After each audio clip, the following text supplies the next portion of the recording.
What's cracking? What's popping? What's shaking, everybody? Happy Friday. It is episode 35 of the comic cinematic universe with Chill and Grace. Grace, what up? What's cracking? What is up? Everything's going pretty good this Friday. I hope you guys are all doing great. We have a lot, a lot to talk about today. How are you doing with your cough drop over there? I'm doing all right. So if y'all can hear it, I'm a little under the weather. I woke up with a sore throat, and I feel like it may be just the weather over here. It's been cold, it's been hot, and then it starts off hot some days. I may go outside onto my little balcony barefoot, and then while I'm out there, it gets cold. So I'm dealing, okay? But other than that, I'm doing all right. I'm excited for today just because we are doing something a little bit different today. We're not necessarily talking about a movie or show specifically. We are going to talk about our favorite moments in the Disney Plus series, and also we're going to break down. I almost forgot the new Thor trailer. So I I'm gonna just come to the decision of what we're gonna go first. Okay, is Yes, that cool? I got the Great. last one, so I have no complaints here. Great. We are gonna go into the Thor trailer just because, as far as the MCU goes, I want to talk about that. That I feel like that's going to take up a majority of our time, maybe. And we are also ranking these shows as well. And one thing about the ranking, I don't know if you, because I remember I sent you that website of the ranking, right? And they had a tab for all the shows. And I opened it today, and it hmm includes Netflix and the ABC shows. So, I mean, if you have a gist as far Dude. as like, did you watch any of those at all? I see the Netflix shows for Marvel. I never hopped on when they came out because, like, I didn't know where they aired because at that time it was like Nickelodeon and Disney Channel was my jam, and those were the Gotcha. only two channels I went on. Mm-hmm. And then I've just never gone back. I did watch a little bit of Daredevil, and I mean, just with the few episodes I saw, I like align with most people's views in that it's like so good, and I want to rewatch it. But Okay, so um, say as of yeah, right now, because of that, I had a feeling that was going to be the case. I kind of moved the Disney Plus shows up to the top six. And it's not like a ranking, that's just pretty much where we're going to rank right now. cool. And then I can freestyle later on those other ones. I've seen them all, so except for maybe the last season of Jessica Jones, but that's neither here nor there. We're going to talk Disney Plus today. But first topic of the day is the new Thor Love and Thunder trailer. Okay. We just got a teaser. It feels like a couple weeks ago. And uh then on Instagram, Tycho, he did I pronounce that right? His name's Tycho. Taika Waititi. Yeah, yeah, I'm yeah. just gonna say Tycho. Young Tycho. Tycho. Progress. Tycho. Progress. He announced that he was gonna release, or they were gonna release, the new trailer during Game 4 of the playoffs, and that happened to be this week. So that trailer dropped, and there were just a ton of goodies for everybody. And at the end of the trailer, more so specifically for the ladies, I guess. But we'll get to that. So, um, talk to us, Grace. Let us know what you thought of this new trailer. I mean, this trailer I think just gave us so much more of the same vibes you got from the first little snippet. It's just Mm-hmm. giving us a little bit more, I think, of the world we're diving into. Gave us the first look of gore, right? And I mean, I dig it. I love it. It's just a lot of juiciness. I really love how Thor reacts to seeing Jane because it's not just like Jane, it's like Jane. Like she's just so perfect. Like Mm-hmm. everything. It's just I'm excited and I love that we got to see like Jane Foster and Thor kind of interact a little bit in this trailer because we haven't really gotten that since the second Thor film. Right. So I'm obsessed with it. I love it. I'm excited and I can't wait to just get into like the nitty gritty. All right. So I grabbed a bunch of images that I could find, um, and unfortunately, Dude. I didn't grab any Jane posters because as of right I mean pictures just because as of right now the main person that I took from this trailer is Gore. Okay, I'm sorry. I'm more excited to see him just because it's Christian Bale. You know, Christian Bale. He's a killer when it comes to just acting. He just crushes every role, and being that they chose him, I'm just like, okay, this may be like the baddest villain. And then I think Tycho said that I think he said Gore is could possibly be like the best villain the MCU has ever seen, you know. And I understand that could be like a sales tactic for people to go see the movie, but it's Christian Bale, you know what I'm saying? I love to see you fangirl. And honestly, I don't even think they needed to say that to be like trying to advertise it because it's Christian freaking Bale. It is Thor, whose formula for movies has just been solidified since Thor Ragnarok. It's we have what's his name? The rock person that narrates this Core. trailer. Yeah, Core. We got Core. It's by like Taika Waititi's got his hands on this. Like Mm-hmm. it's it's a match just made in heaven, and we know it's going to be amazing. I mean, now I don't want to like speak so strongly after like Multiverse of Madness, but I feel pretty certain this is going to be a really great film. I was just gonna comment on that just because if it may not have been our last stream, but the stream before we were kind of just talking about kind of where Marvel can go, and you were raising your suspicions of hopefully like they didn't peak or anything like that, and just to kind of piggyback off of that, and then you just saying right now, uh, they got the formula for Thor Ragnarok. I'm going to say if if this movie works, then the formula works because if anything, who knows that Thor Ragnarok could have been like a one off. You know, I don't. It's like I'm not looking to like rain on anybody's parade. I just like you said after Multiverse of Madness, I'm not gonna get my hopes up. I pray for a great funny movie. And from this trailer, it already looks like it's going to be that, especially with Tycho behind the wheel. But I want to hold off from just saying they found the formula just yet, you know. So Ragnarok, great, and it's like I just hope this to be a good movie, a funny movie, you know.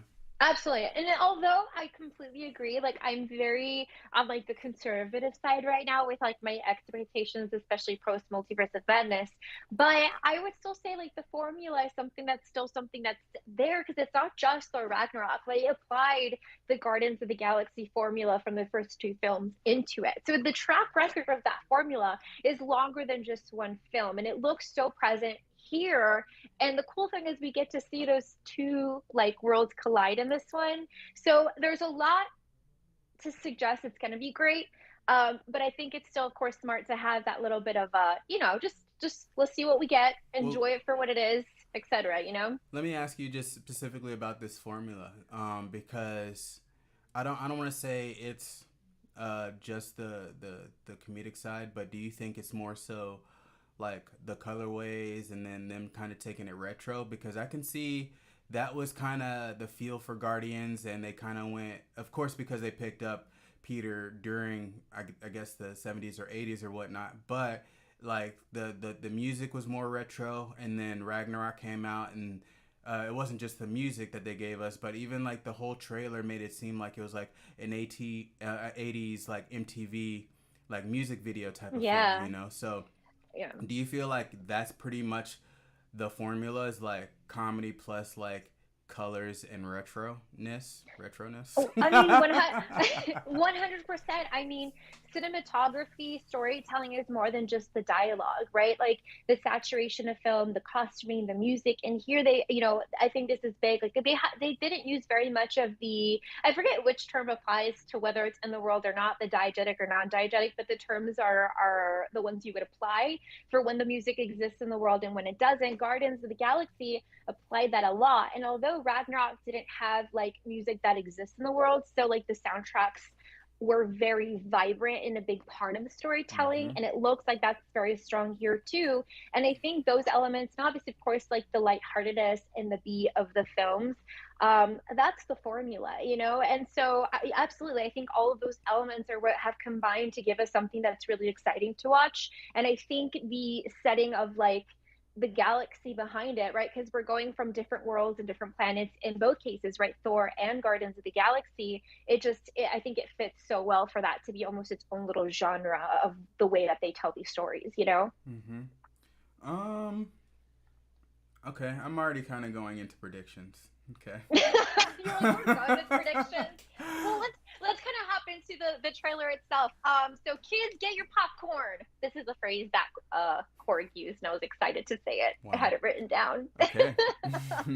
But it's I love how this is like narrated by Korg, and he's kind of like, let me tell you the story about the god of lightning. And as he is kind of going and narrating through the stories, of course we see Thor, and then he's like, and he gets Mjolnir back, and it's like, oops, spoke too soon. And this is where we see Jane, like guns and all, wield the hammer, and we have Thor just like jaw dropped, like, Jane, like Mm-hmm. obviously because it's like we don't expect to see Jane anywhere but Earth, but then to see her jacked and like wielding Mjolnir, whoa, like that was, it was so cool. And I love the way that like it's like the comedy element along it, but still you're still like enjoying like just the badassery of like seeing her with the hammer, you know. But in this one moment, can we talk about Thor's helmet for a second? Just Helmet. because, yeah, his helmet. Oh yeah, yeah, yeah, yeah. Because I understand, like, in the comics, he had his helmet with wings here, right? And as of right now, I feel like the best interpretation of that is his battle with the Hulk. Like, that's my favorite helmet. But then here, I don't know, it just looks kind of just like a little much, you know. It almost looks like it could be covered. I know it's not covering his whole face, but it's like you can barely see his face, you know. Yes, you can see him yell Jane, but it looks too bulky. It doesn't look like battle uh Looks like a prop. ready. Yeah, it just looks like, hey, I'm just wearing this huge thing on my head. And I mean, that could be possibly be part of just the comedy aspect of it. Is just that, like, I know Thor's, especially now that he's in shape, he could be more so on some super meathead type. Even though he was already a meathead like since day one, but now it's Yeah. just like, I'm jacked and I have this ridiculous helmet. You know something? I feel like that applies to his whole outfit. If you see it compared to Jane Foster's, I think Jane's resembles a lot of like the costuming we've seen for Thor, like in previous films, Mm-hmm. etc. Mm-hmm. And maybe it's just to kind of differentiate the two so that they don't look too similar and there's some form of a contrast. Mm-hmm. But I do agree. Like his costume, I wouldn't even say it's fully like comic booky accurate. It seems more leaned in that world because there's like much more vibrancy in the color Mm-hmm. all throughout and the saturation of it. I've always been like a fan, or I've always been an appreciator when they're able to, you know, weave a comic book element in a much more subtle way, like in Thor Ragnarok, or Selena Kyle with her like softly like cat eared, like just Right. like, yeah, I've always liked the subtlety of that. But I've never minded when they have those moments of just kind of being a little bit flashier where it's closer to the comics, because I feel like that's always fun and a change of pace. But I have a feeling it's just to keep them contrasted. Like I feel like that was a lot of the rationale behind it, if anything. Yeah. So say from there, honestly, like the last time I watched the trailer was maybe earlier this week, and I'm trying to remember, but um, do we get Gore early on as far as like him grabbing the sword and everything like that?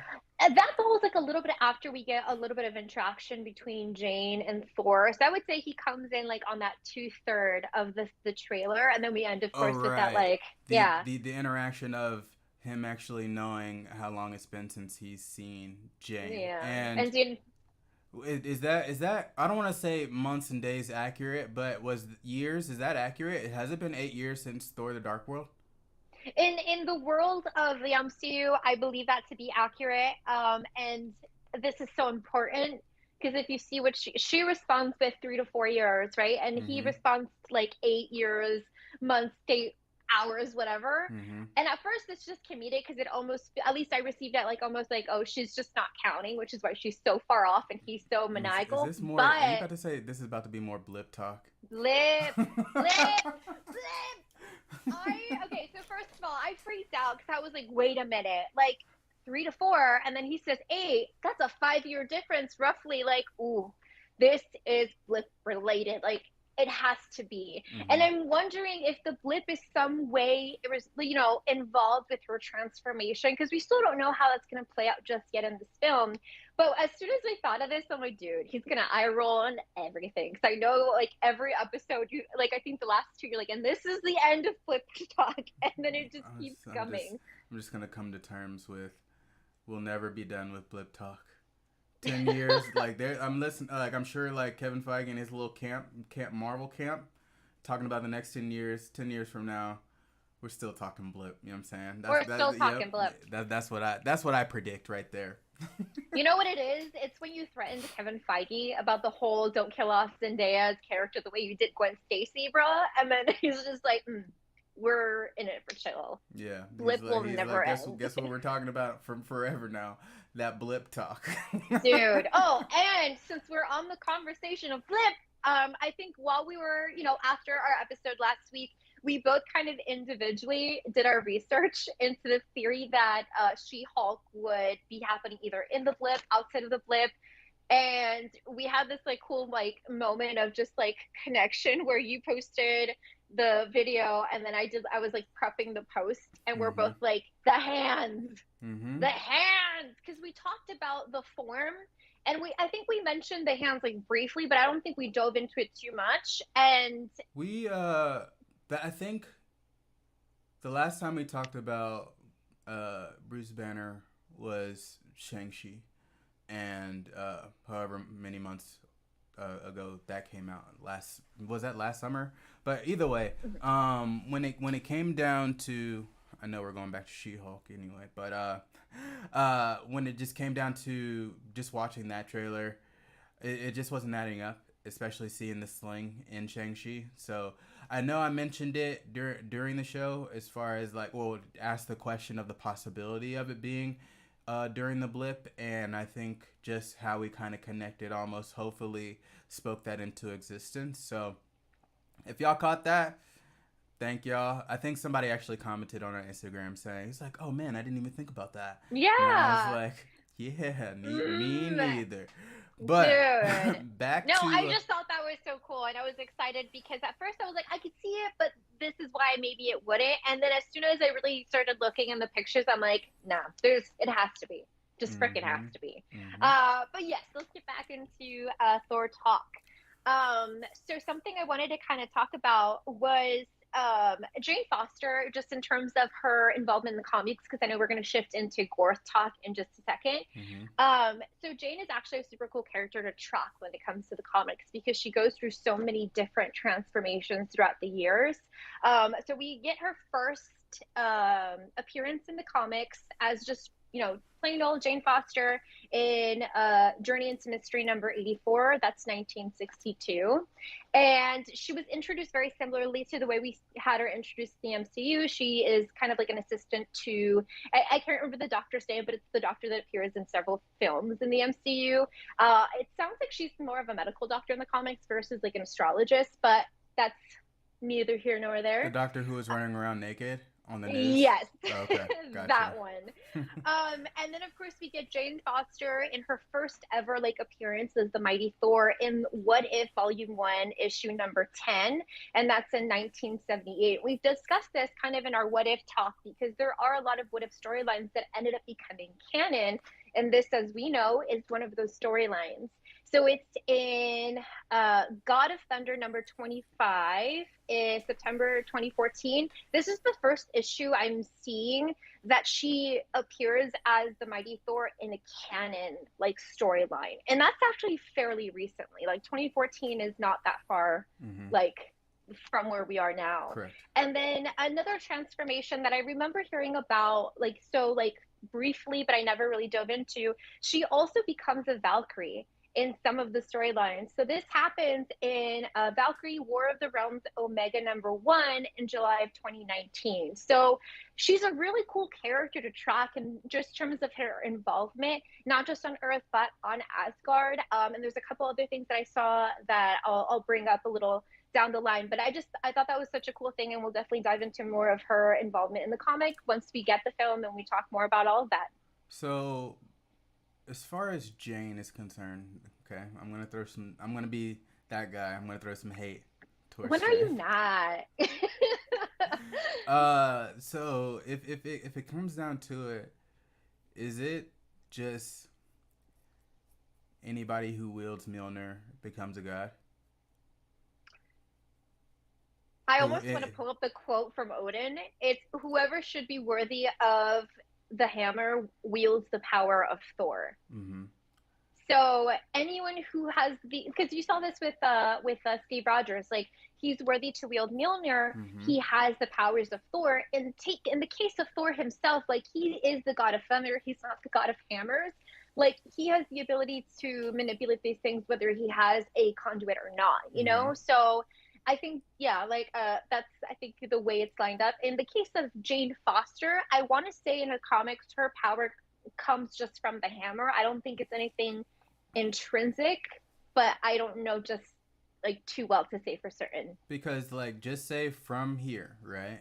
Being that being that you brought up Steve Rogers, he picked up and wielded Mjolnir, but he didn't get a cape. He didn't get suited up like Thor. But here we are with Jane Foster here, and she has her Thor. I'll call it a uniform. I don't want to call it a costume. Where did I get that from? I think I got that from The Office. I think Dwight was trying to return his sheriff's uniform or something, and somebody Yes, called it like a costume. costume. He's like, no, Yeah. it's a uniform. So Jane now somehow has a Thor uniform, and I was wondering, in this movie now, or even in the comics, does that it did you well you kind of just mentioned it, but just kind of clarify or speculate. Do you think now she has become like a god here in this universe?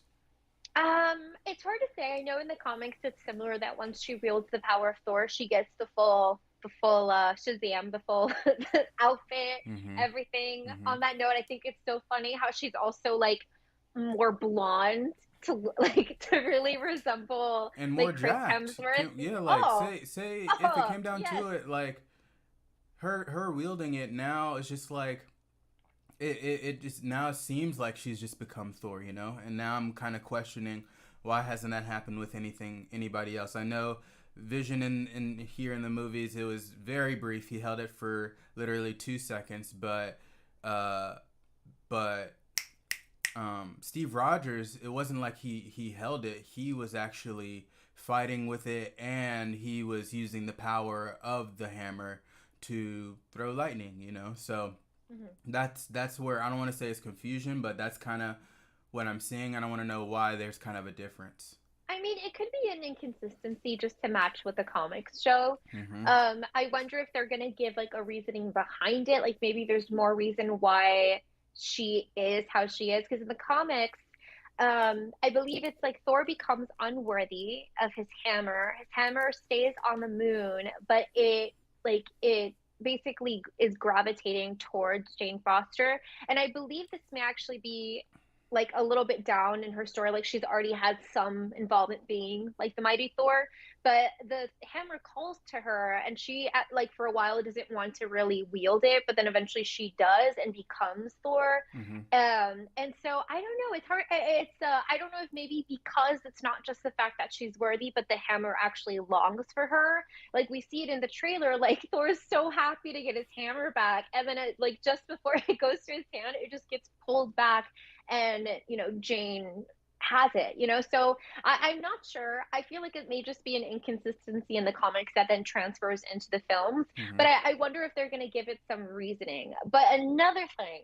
okay, and this is like a critique or just a comment I've heard people say, is that in Thor Ragnarok, and I think we've seen it in other cases as well, but specifically when they're say going from New York with Doctor Strange into like where they find the dad in like New Zealand, and then when Mm-hmm. Hela comes in Mm-hmm. and they like transform into their different outfits. Obviously, Loki has like witchcraft power that totally makes sense. Mm-hmm. But people are like, okay, just being the god of lightning also allow you to transform your outfit? I don't So know. No, no, maybe. no. I'm gonna argue that just because at the end of the day, yes, being that Loki was there and he's the quote unquote master of illusions, I feel like that was an easy read.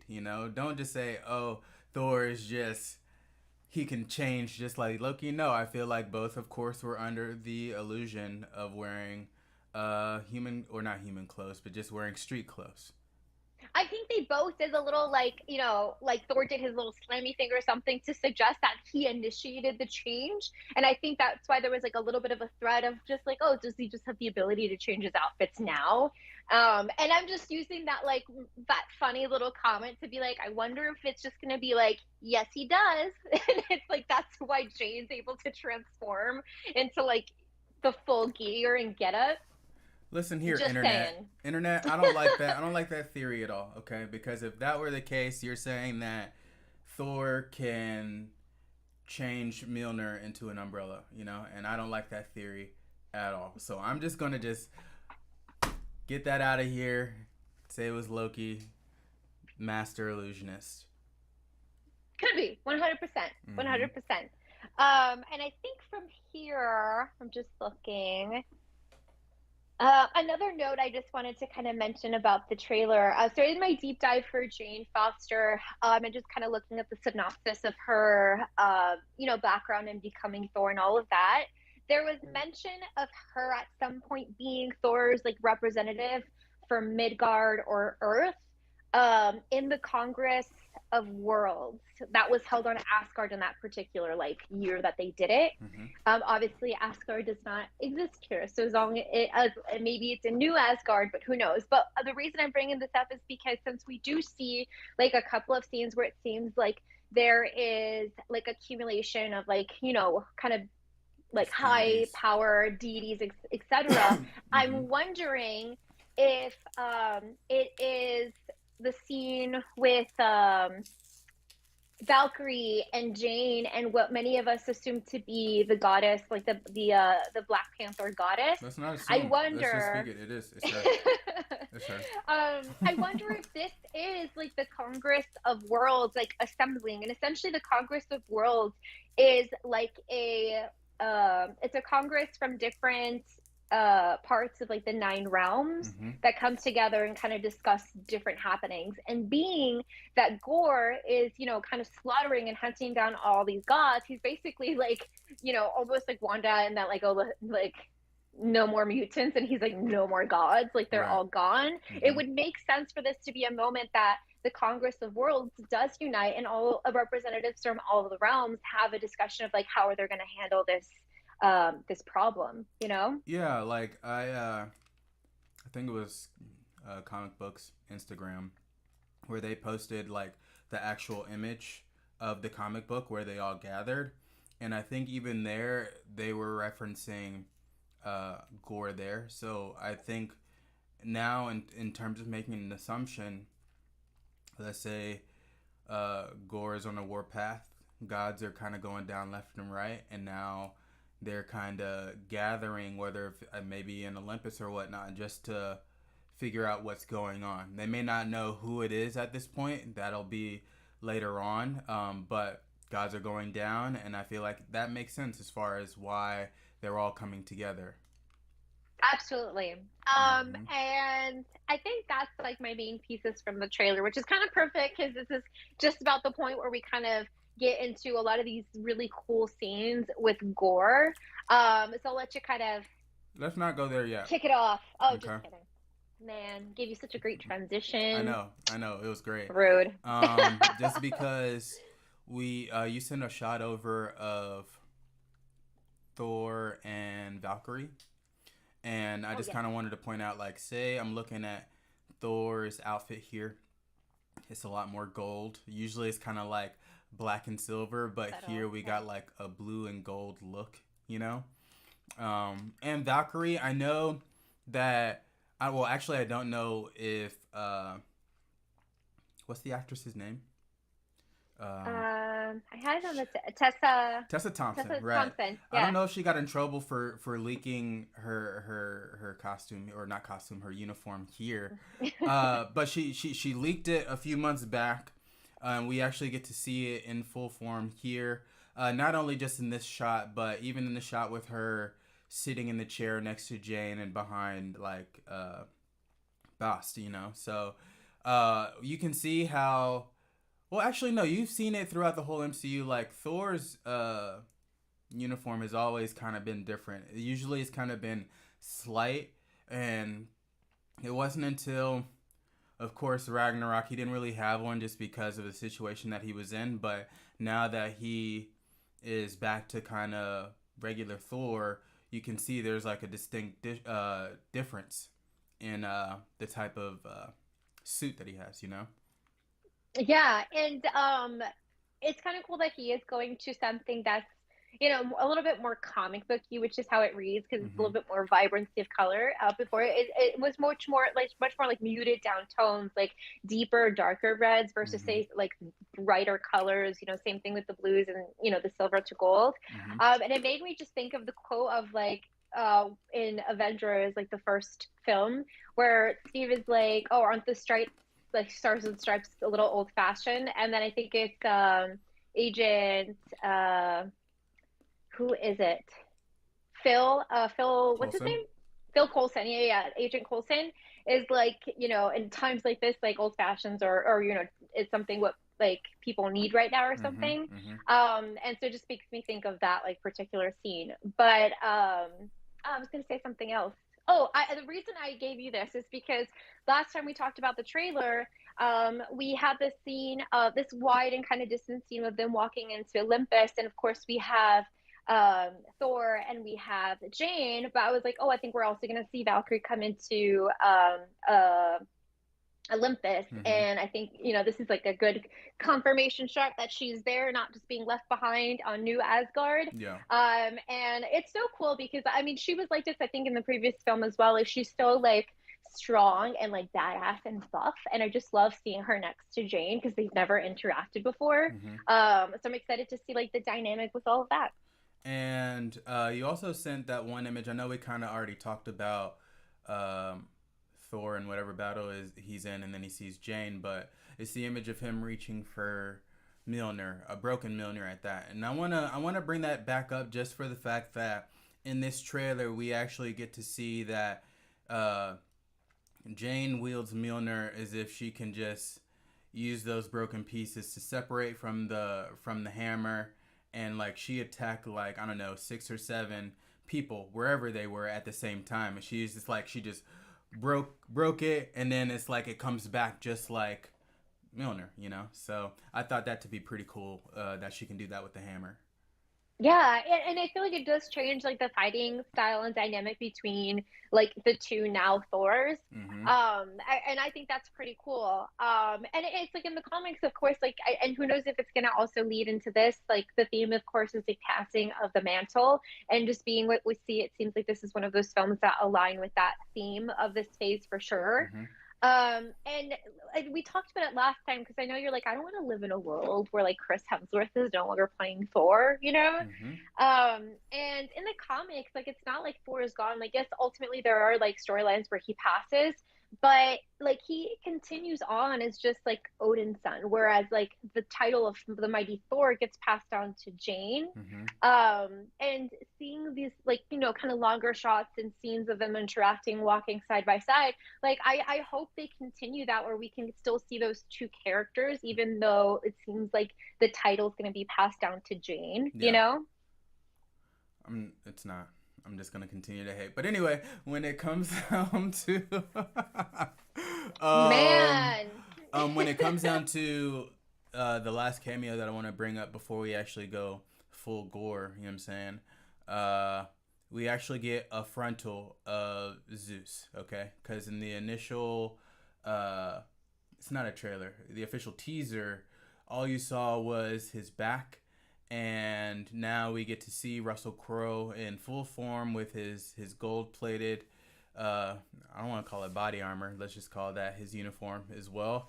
And I was curious just to see what his face was gonna look like, because now when I think of action Zeus, I always think of Liam Neeson. When he played in Wrath of the Titans, and I think every Zeus after that has been like a cartoon. So I think for me, this is the second take on a live action Zeus, and I think it looks I think it looks good. Especially um, like kind of the difference between this one and the last live action one. We're going a little bit more gold here. We're getting a little bit more color. I think Liam Neeson was honestly in dark colors until it came to battle, to where he was dressed in all silver or whatnot. But here I feel like gold is more godlike, and that's kind of what it's looking like here, as far as not only him but just in Olympus, because even in that wide shot we have a gold statue here, and then in the teaser we got to see the gold lightning bolt that he uses, that he wields, so. Mm. And also, being that we have Zeus, I was wondering if there was going to be uh, a distinct difference between the god of lightning versus the god of thunder and the look of their lightning bolts. And as you can see, there is, like, Zeus, he even has gold lightning bolts, as opposed to uh, Thor's. It's not like white, but it's blue, like whitish blue. Hmm. So I thought that to be interesting. Yeah, and although like their powers are very parallel, I think like in Greek mythology, Zeus is a lot more lined up in Odin, like in terms of like the ranks and the placement that they have in Correct. like their respective hierarchies. Mm-hmm. But it was cool to kind of see the difference because, if there is, and it seems like, whether it's just like initial conflict as they arrive on Olympus or whatever, it does seem like they're going to have some conflict. So I think the difference in their way that they manipulate thunder and lightning or whatever, I think it's cool. So that if they do have like a full fight or something, it's not like a mix of like understanding like where, you know what I mean? Like it's a clean, like it sets up for a clean like fight scene, But if that but makes sense. but what looks interesting is, like, even in that trailer, in this trailer, we get kind of like a fight scene to where Thor, he's wielding some yellow lightning whips. So I don't know, maybe Zeus is like, here, try this out, and uh, Thor takes on a new form of lightning wielding, if that makes sense. Yeah. Oh, I mean, that makes total sense because it's kind of like since they have the same abilities or similar, it'd be like, oh, let me show you my toys. Like, let me show you what I use. Right, You right. know? Yeah, that Yeah. makes, I like that. Yeah, I like that. All right. So, it's time. Okay. It's time to go full gore. Okay. And like, say for the image I'm about to post, you can't see the title of it here, but I posted like, right now I have this image of Gore taking off his hood, right? And the title, I put Gore about to unleash the fury. Okay.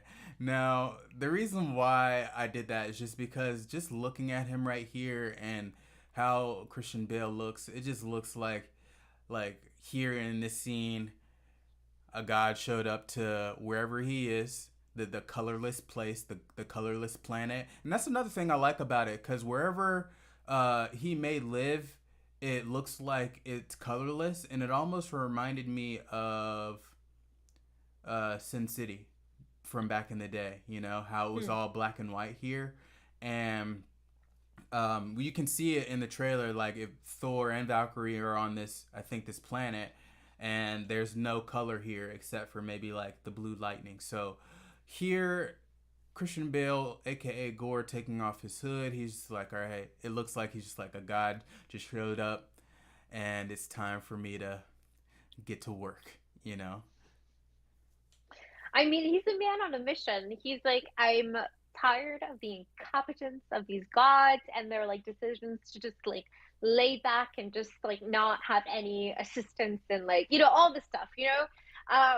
So it's like that scene you kind of mentioned with him, like, is like in the fight scene with like Valkyrie, that No, not yet. scared me. We Oh, we're we not there Yeah, yet? we Is that weren't there towards the yet. end? Oh, Yeah. just kidding. You mentioned Valkyrie, and I'm just like, the scene. I Um, wanna. We got somebody in the chat. We got two live in the chat, and he said the whips look like what was holding him when he was taking the stand. And yeah, I would say that that is the thing, that is the case. Like, say, all right, we're gonna get this naked portion out of the way, okay, before we go back into gold, because at the end of the day, uh, they showed it, they bleeped out his butt. But one thing that I found interesting is Thor has a tattoo of Loki's helmet on his back. Initially, I didn't catch it, but of course, the internet did the internet thing and zoomed in, and you can see it. So that solidified his love for his brother, for one. But yeah, it was, let's say, what we saw with him in that scene. This called those shackles, but then later on, you can actually see Thor fighting with some yellow lightning whips. So I just kind of wanted to make a distinction in the difference, you know. So That's uh, perfect. Like, honestly, I feel like that even maybe aligns with exactly what you said. Like that whole like this is like let me show you my toys, let me show you my weapons. So that was a cool connection on the chats there. yeah, yeah, yeah. Um, but say now, you know what? I'll go straight into Valkyrie. Okay, we're here. We have a shot of Valkyrie fighting Gore. Okay, and at first glance, when I was watching, I was like, is she wielding Zeus's lightning bolt? And she is. So, with that being said, I'm already under the impression that Gore got to Zeus, and now Valkyrie is fighting with the fallen god's weapon. I mean, that's a very valid like theory because we know we're gonna see a lot of gods die. I don't know. I don't know how I feel about seeing like a big guy, like the big dude, Zeus, in this film and then have him die immediately. But I mean, I guess that is the theme of this film, right? So Mm-hmm. that's a really good theory. I feel like it might even still be along the lines of like, like, oh, well, you guys are on your mission. Like, here's some cool things, you know? But I think that would be kind of I like that theory. I do. Yeah, I mean, say I think it would, uh, it would fall in line with, I guess, the story of Gore. And who's to say that they had their deity meeting, right? On Olympus, right? Uh, then third act comes. Well, end of the second act, Zeus takes that L, and then in the third act, it's Thor, Jane, and Valkyrie on the hunt to find Gore and take him out. Mhm. Or Gore find them first. Who knows? Vice On his versa. hunt. Yeah. Vice versa, honestly. Like either one is fair because they're both kind of like hunting, right? Yeah, I think it could go either way. If like say Zeus does like say die midway through like the film, I mean that's what this is about. Like we're gonna see a lot of gods pass away or Yeah. die. See with like Valkyrie fighting off Gore, like I obviously like I'm sure like Thor's somewhere nearby and so is Jane, but Yeah. it also just like it makes me worry because we know we're gonna see some death in this, like some with some gods, and so Mm-hmm. I'm like, are we gonna see Valkyrie? But she's too badass. Like we assessed last week, they don't die. Yeah. And just watching this, I'm like, she is the lone survivor of the Hela attack. So I don't see just somebody like Gore being better than Hela. But that's just me. Okay. I want to kind of go into another shot of Gore here. We get a shot of him crying, and here I did digging. You know, I actually did my comic book research for this episode here, and with Gore, his storyline is just more so he looked up to the gods, prayed to the gods, but all these unfortunate things kept happening to his loved ones around him to the point to where he lost his faith, and then come to find out, he randomly, I think he saw a god, maybe even Thor, and realized that gods do exist. So that was pretty much how he started his war path, being that gods never helped him out in the past, and coming to find out there are gods. So now I'm going to kill them all. So I feel like, if anything, looking at this picture, it looks like he could be crying. He looks super sad, and this could be part of what makes him the God Butcher. You know, something may have happened because it was more so first his wife passed and then his son passed. You know, so I can see Christian Bale going real dark real quick and then becoming the Dark Knight, you know, coming back with vengeance, if that makes sense. Oh Vengeance yeah, against the gods. 100%. Yeah. Damn, typecasting at its finest, but I'm loving I didn't even think about it it. like that, but yeah, that's what I think. Yeah.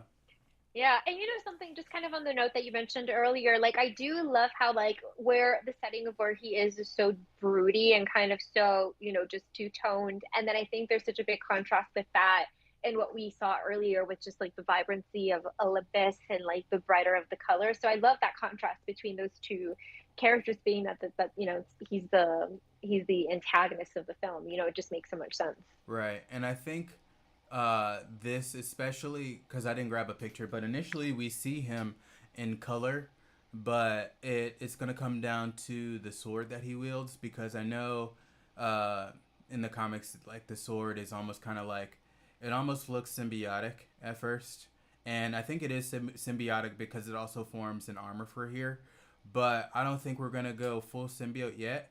I think it's just going to be a sword that gives him power, but yet it also takes away the vibrancy of wherever he is. Mm. It's almost like it just sucks everything. Um, Kind of like the dark hold, right? Like it corrupts everything it touches in a way. Like it sucks out the life of stuff. Yeah. It looks so cool. Like getting our first full look of him, I'm so excited because, like you said it before, like if you don't have a great villain, like it can make or break a film. Mm-hmm. Yeah. And I think it's gonna be really good, and I'm excited for it.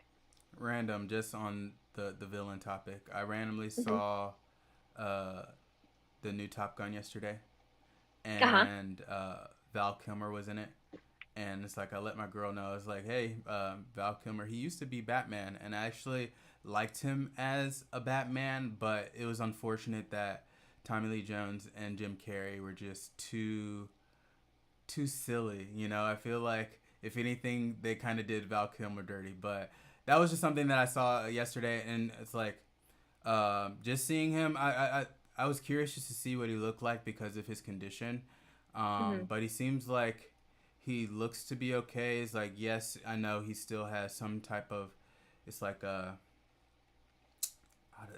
it's something with his throat or his neck or something like that. It's like a rare, I think, type of cancer or something like that. But that was a fun fact that I had to share yesterday, and I thought that to be interesting.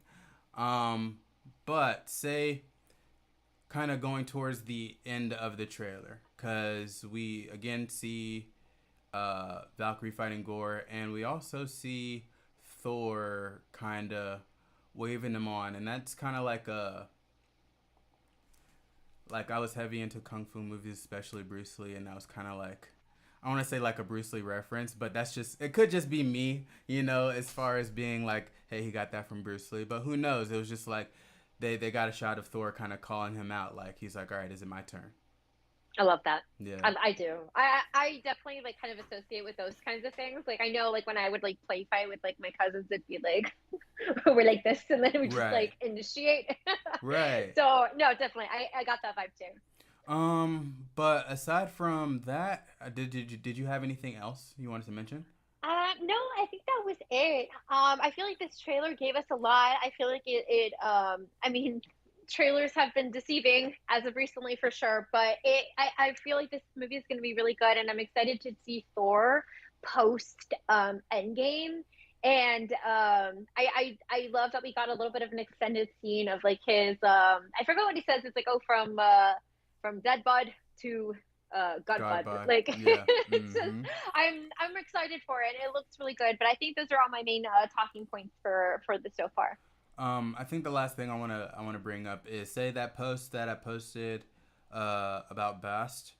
I just wish nothing happens to her. Okay, MCU, can we keep her alive, please, and keep my Ask theory nicely. keep my theory alive of her just going back to Wakanda and helping Shuri become the next Black Panther. That's all I want.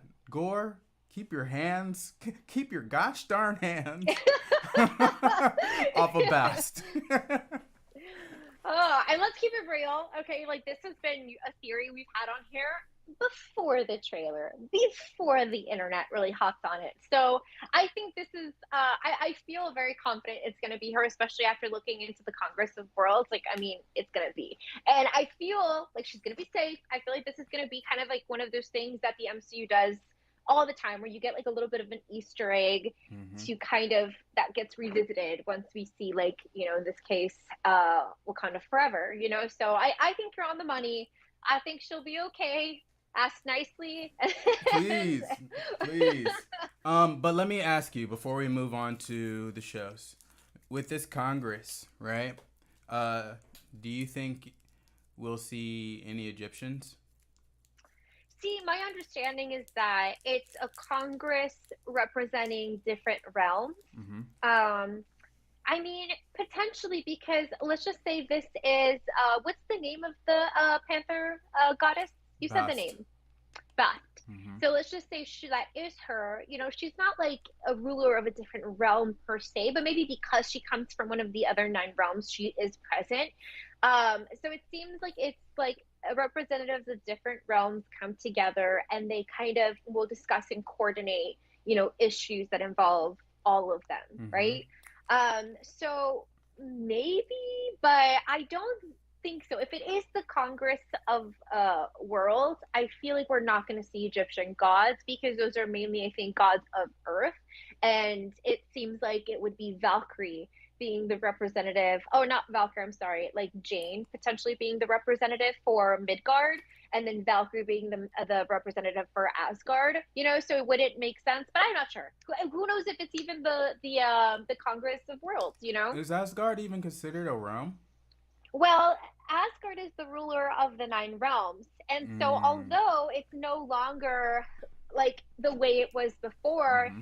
New Asgard still exists. We know that in the previous trailer, we got like some scenes of Valkyrie in like a political looking office and such. So maybe this is where she gets like the subpoena to show up in like the Congress of Worlds or something. Yeah. But I have actually the list of the nine realms here. So we have Asgard and Midgard. So it seems like let's just say this is the gathering of the nine realms, right? It would be Valkyrie is the representative, Midgard being the king of not Midgard, Asgard, and then it seems like Jane might be the representative for Midgard, the way that she happens to do in the comics. Then we Mm-hmm. have Jotunheim, Vanaheim, Svartalfur, Alfheim. It looks almost like it's spelled like Nidavellir, but I don't think. Muspelheim and Niflheim. You said, wait, isn't the Nidavellir the troll place that makes the It's weapons? spelled. If I pronounce it like it's like Neo Valier. So I Oh, don't think, but that's why I said it sounds like Nidavellir, but it's a Neo Valier. okay. All right. Well, I guess we shall see. What I'm curious to know is if Egyptians show up, like I'm curious to see if we'll actually get a form of like Osiris or like the other Ooh. deities that we saw the human forms in Moon Knight, but we didn't get to actually see what they look like as far as their actual selves. So I'm hoping, just like I hope for Doctor Strange, is I hope to see everything. So All the things I want to I see it demand. all in one movie. But that's just me, and neither here nor there. We're moving on. We are going to go to our next topic, which is the 6 shows of Disney Plus.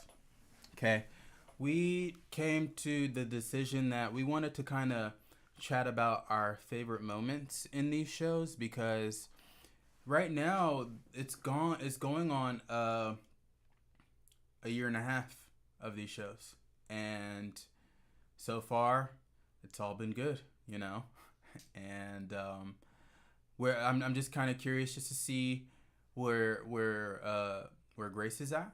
I was literally about to call you Jane because I'm thinking about Thor, but anyway, Because I'm still buff. where Grace is at, and then yeah, I want to kind of share a few of my favorite moments. So Uh, as you can see, all six. I'll just name them before we get started. Starting with the first is WandaVision, then Falcon and the Winter Soldier, then came Loki, then What If, then Hawkeye, and now Moon Knight is the latest. So, Grace, why don't you go ahead and take us away? All right. Well, just to kind of give my general like feels, like I mean, all of these are like S tier, Mm-hmm. period. So as Definitely. we rank them, like it's literally like we're just like it's kind of like the movies, right? Apart from the bottom five, all of them are very much like outstanding, you Mm-hmm. know? Mm-hmm. So that being just kind of like something to mention ahead of the time as we rank these, I mean, like all of these are absolutely amazing. Do you have, you did your own like individual ranking ahead of time, or were you going to do that like impromptuly as we go along? We're doing that impromptu, and that's going to Good. be after we just talk about our After favorite our parts. little, Yeah, yeah, yeah. yeah. So just to kind of start off with that, like I think so the first one that I pulled up is from The Falcon and the Winter Soldier, season 1, episode 4. And this is, do you have the picture Mm-hmm. pulled up? So this is the scene where Bucky is in Wakanda with one of the Dora Milaje, and this scene was such a great performance from Sebastian Stan, like period. I remember like not ready to really see this, you know, because we yes we this was a very like um hashtag heartstrings filled show. Like there was, I think this is where our hashtag heartstrings thing began potentially. I don't know, Mm-hmm. but it is such Actually, it a was like Hawkeye. I'm beautiful. sorry, Was because it Hawkeye? yeah, Okay, because okay. when I brought Hawkeye, I was in on his defense in court, but Mm. that's that was back then. Okay, but continue. Hashtag heartstrings here, definitely. Hashtag heartstrings. And it's such a beautiful moment because you see his face transition from just like bracing for what he expects to happen, which is for him to initiate into the Winter Soldier, the moment of realization that she spoke in the final words, and then the moment of realization that he is free of this. You know, such a beautiful like moment, such an amazing performance on both of them, because like just for like when she says like you are free, I'm done, Mm-hmm. just like in tears. Such a good moment. Um, when it comes down to, because I think her name is Io, Hmm. and when it comes down to it, even if he wasn't fully, let's say, deprogrammed, it's just she is just so. The Dora are just so badass. Like she's there solo, and if he turns into the Winter Soldier, she's like, it doesn't matter. I'm here. I'm Gucci. I'm Gooch. Yes.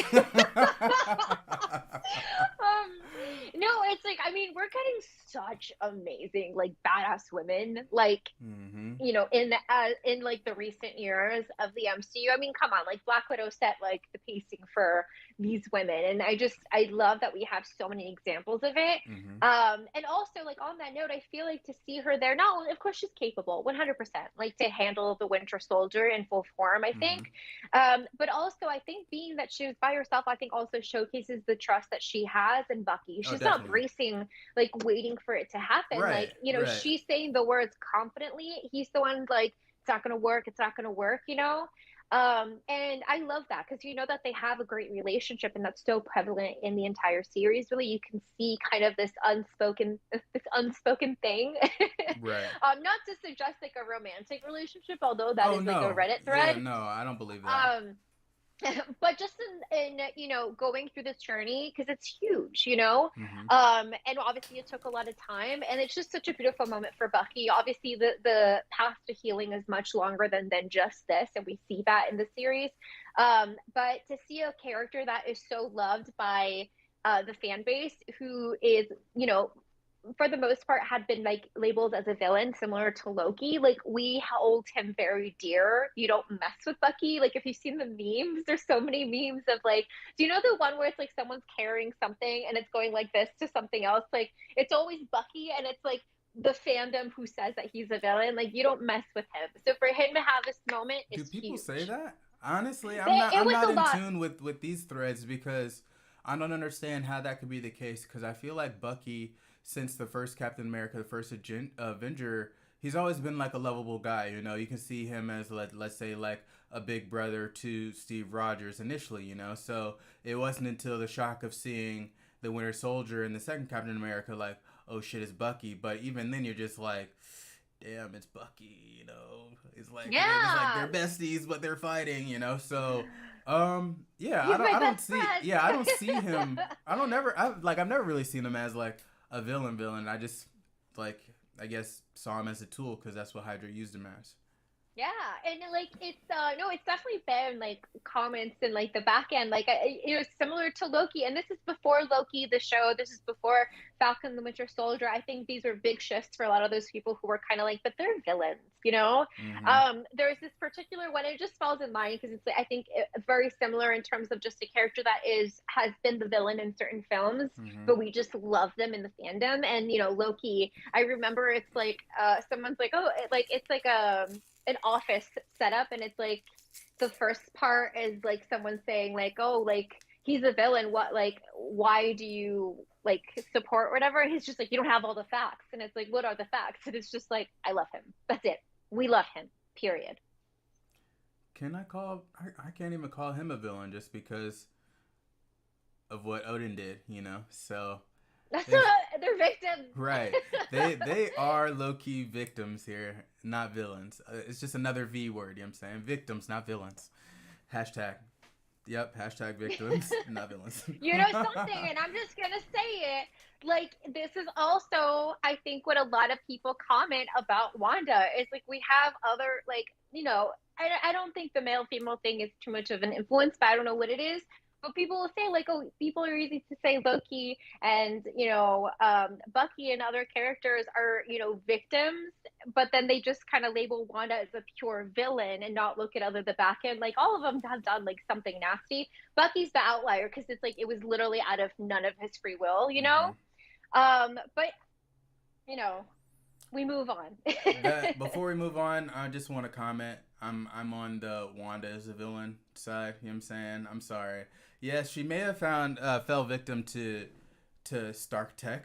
It wasn't Tony Stark per se that sent it because we know from even the first Iron Man, everybody was buying and selling Stark Tech. You know, so she started out kind of like a pre-villain, and then she had her Avengers time, and then for me, I feel like she went full villain here because there was no reason for her to do what she did.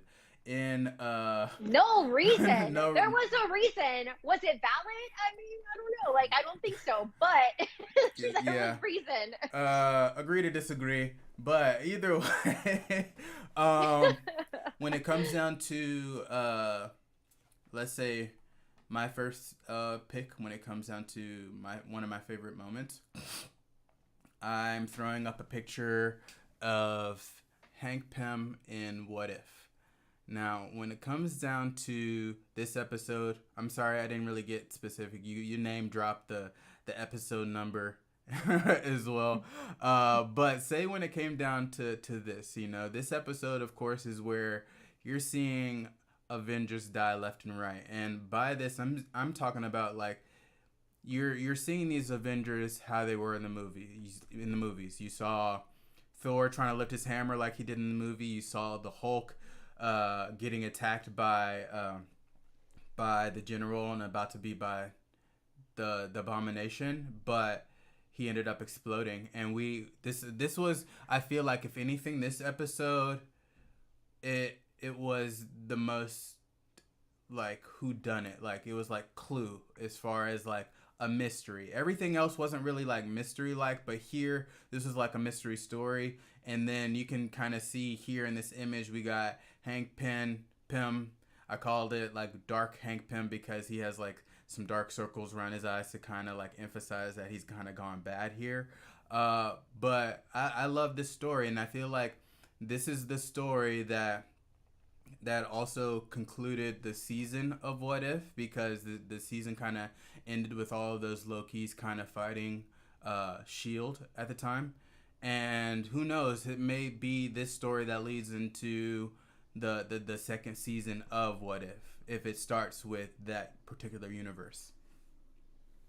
Yeah, and I love that you mentioned like Hank Pym because I know in our what if discussions, like a lot of the things we talked about and like you brought up mainly was how, obviously we love Ant-Man, but we don't always get to see like his powers showcased and just how grand that they are. And in a lot of the what if storylines, like he tipped the scales, Mm-hmm. like it was Hank Pym's Ant-Man that infected the whole Avengers that doomed Earth in the zombie episode, Mm-hmm. and like and so I like that you started this off on like, with Hank Pym. I think that was cool. And definitely like we're so on the opposite side of the spectrums of which episodes we like and what if. Not all of them, but this one in particular. But it is a good episode. It is for sure. Good moments. I forgot the ranking, the ranking that we had for the what if episodes, but it's on our Instagram, and you can see where we land as far as where Grace put in her top, and then what I put in the top, and I may have put this one and the zombie one in the top, but either way, this was just my favorite moment. Well, one of my favorite moments, just because again, like they all reference the movies that we've seen, but unfortunately, all of the Avengers died in these stories here. So that was my first pick for a favorite moment. All right. Awesome. I Okay. take the baton. Yep. My number two on the list. I have WandaVision season two, episode 8. Okay. This is the Did you just say I you can't said feel season you two? scene. Season you there's only Season one. I'm sorry. I don't know why it said season two. It literally says season one. Jeez, I was like, um, wait, hold on. What season. You're season? like, what are you watching? My bootleg like WandaVision season two series. Mm-hmm. So this is WandaVision season one, episode 8, and this is the scene where Wanda sees Vision after Snap, after events of Endgame, all of it 5 years later. Mm-hmm. And this is brutal because obviously we see like a robot that's dismantled, but it's so much more than just that. Like this is her loved one, like that she planned a future with this person. And it's just like imagining like if you saw your loved one, your significant other literally torn apart, like this is what she is seeing.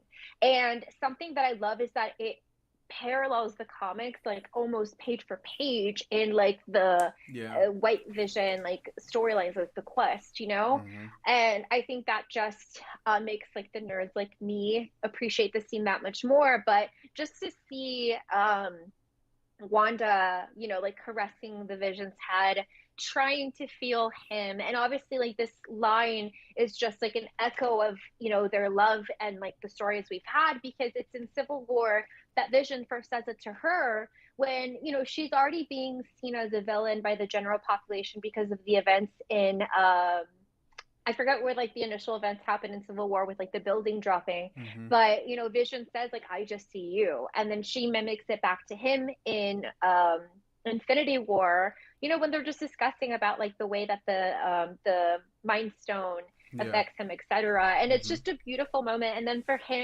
her to just say like I can't feel you, dude. I'm just picking all the depressing moments. I swear, It's but fine. It's it's a all it's good. big. It's big. It's I a don't it's a even big think they're and a good one depressing. for Yeah, me. they're not depressing moments. Like the White Wolf being deprogrammed, huge. I thought it was a Yeah. good scene. And now here Wanda seeing Dead Vision, it was cuz I think it was here w- wait, what episode was this? What episode number? This is, I think, I wrote down as episode 8, and I'm pretty sure that is the case. This is the episode where we literally get all of those crazy flashbacks, like this one, the one where she looks at the deed where they were supposed to have their home. Like this whole episode just has so much weight in it. It's like where it's like, what is grief if not love persevering? Like I think that's what is really like embedded in this particular scene. It's like grief and all of that. Yeah, like say the only reason why I asked what episode it was because end of episode 7, that's where we get our first glimpse of White Vision, right? And then fast forward here, Mhm. we actually get what actually happened in Sword and see the dismantled Vision. But like this scene, good it may be, it left me with the question of how did Sword get Vision from Wakanda? Because that's where his Mhm. body died for one, and two, being that he's technically made of vibranium, if anybody were to dismantle Vision, why hasn't the Wakandas kind of like laid claim and they just let Sword kind of swoop in and grab him? You know, so I don't know that Dude, that in story. what world? And this is so true. We've never talked about this in this way. Like, in what world do the Wakandans allow anybody, sword, shield, whatever, to steal vibranium on their own land? Because Right. that is where Vision was, dude.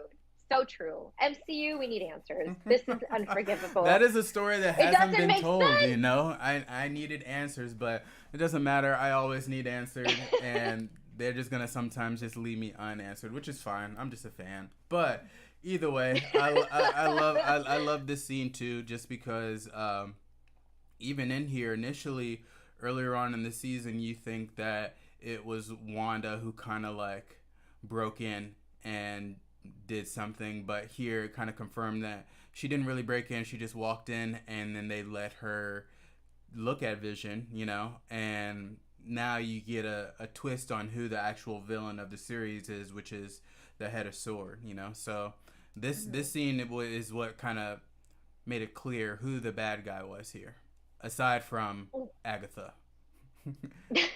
No, 100%.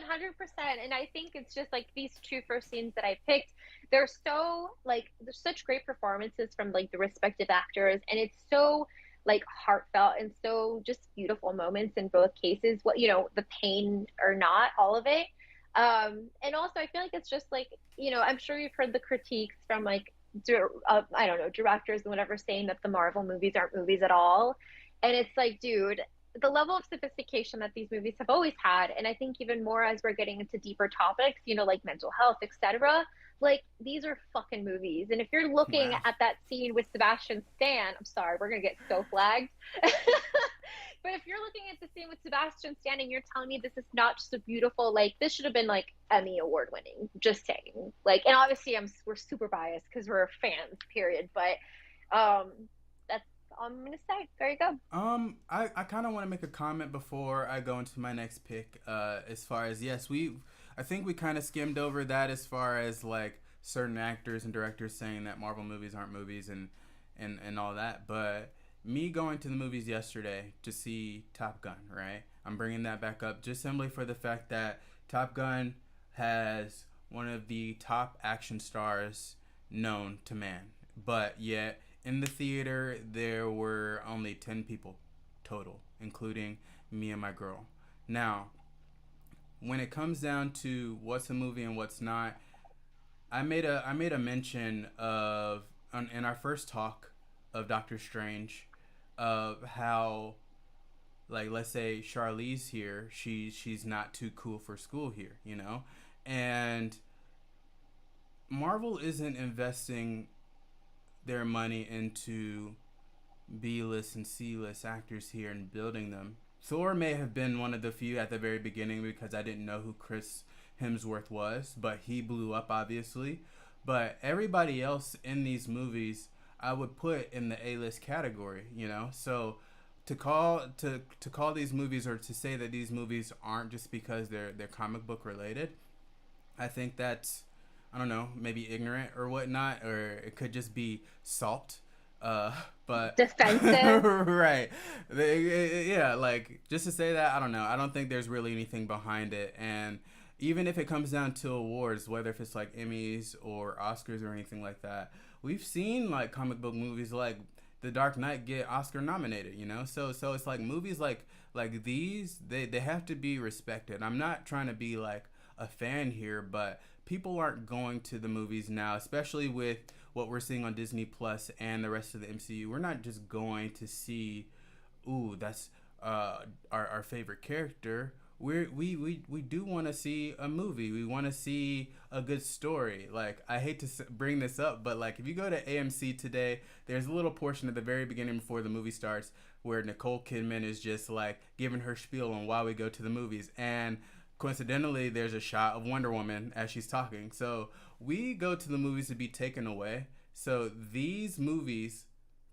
are movies, you know. And of course they're just they come from the imagination of whoever wrote this, but these movies are taking us somewhere. They're taking us somewhere we're different, you know. So that's all I have to say to the haters. Haters gonna hate no matter what. And just on that note, because let's just be real, post pandemic, it is these movies that are keeping the cinemas alive, period. Definitely, hundred Period. percent. So much so that there was big people making comments in a negative fashion of like, oh, the cinema is just going to be about Marvel movies, period, because people aren't leaving their house to watch these like, chick flicks or other movies that aren't like, comic book superheroes. So Mm-hmm. it's like you can't say one and say the, you know what I mean? Like you can't make that statement and say that like the comic book movies are monopolizing the cinema and then Right. also say that we're not cinema. And yes, Right. I'm going to say it as a fan. I'm going to say it as just a movie lover, period. Um, so, yeah. And I think the two examples that I pulled were just because I think they were just great performances, period. It doesn't matter what the context is. Like, Mm-hmm. both of them are just beautiful scenes. And the level of sophistication in the storytelling that we're getting with Marvel, it's like, yeah, we still have the action 100%. It Mm-hmm. wouldn't be comic book if it wasn't, but story will always trump that because if you don't have a good story, it's it doesn't stand the test of time. So Right. And I'm suck not. it, haters. Yeah, suck it. But like another example would be let's bring Christian Bale back up, who has already done a superhero franchise. Killed it for the Batman series, right?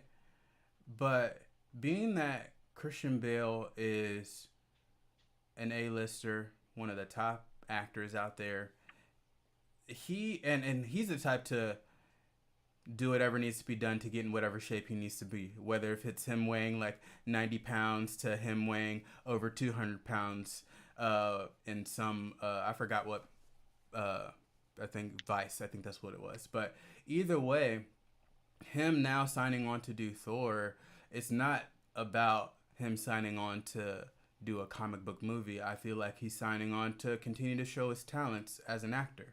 So that's why these movies I feel like are movies. It's more so people signing up to again showcase what they can do with a character. Absolutely. And I mean, come on, we have Angelina Jolie, Brad Pitt did a fuck. I need to stop. I'm sorry. I'm Mm, so heated. do it. Did a cameo in Deadpool. Like these movies are cinema by Yeah. definition, period. But also in like the way that people view them. Mm-hmm. Done. All right. Done. Sorry, On to we you. went on to a tangent, but now I'm going into my second pick, and this pick, it is going to be from the Hawkeye series, and it's not an image of from like the actual series, but it's an image of Kingpin. Now, the reason why it comes down to Kingpin and this being one of my favorite moments is this confirmed that Marvel or Disney is now taking on Netflix characters, okay? And coincidentally, uh, his cameo initially in the picture that we saw on the phone, that came out the week before Spider-Man. So we didn't get the Daredevil cameo until the week after. But even before Spider-Man No Way Home, which came out, let's say, on a Thursday, the Wednesday right before that, we actually get to see Kingpin. So this was a big moment. We was like, okay, who are we going to bring?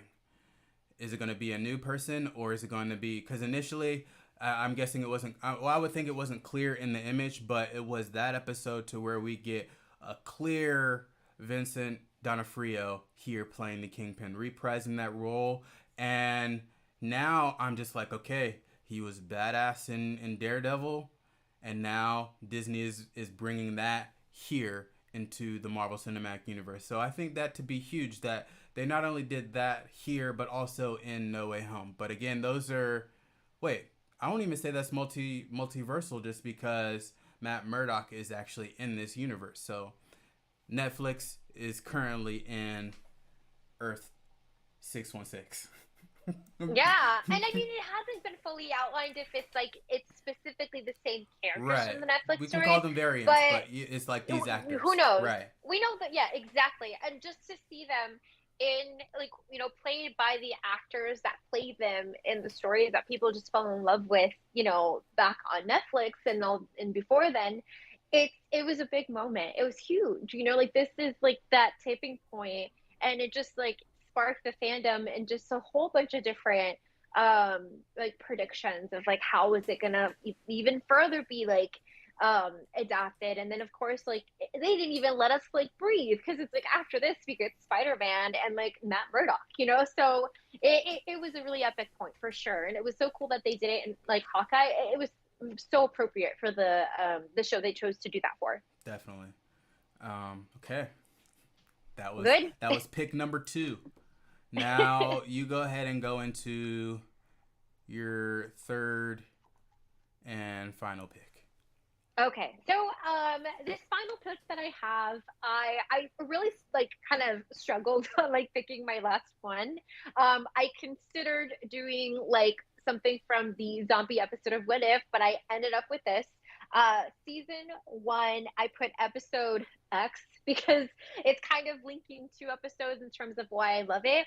But I have Yelena Belova when she full on meets Kate Bishop, and I'm referring to the scene specifically right now where in the apartment, right? Like Kate comes into the apartment and then Yelena like catches the bottle of like ketchup that she threw at her and she's just like, hello. And like it's so contrasted from what we see in her initial debut in the series, where she is just kicking left and right and really putting to work Clint and Kate. And we talked about it back when this aired. Like, it was vicious. Like, her, I mean, she's on a vendetta of like revenge at this point. Mm-hmm. And that was just an amazing introduction to her. And we were so like on edge waiting for her to appear. Beautiful introduction. And then I just love how it like 360'd in terms of the tone in the way that she interacts with Kate Bishop in this particular scene. And it's just such a fun scene, because they're both very cool characters. They're fun characters. Yelena Belova brought so much like light into Black Widow, and she stole the show.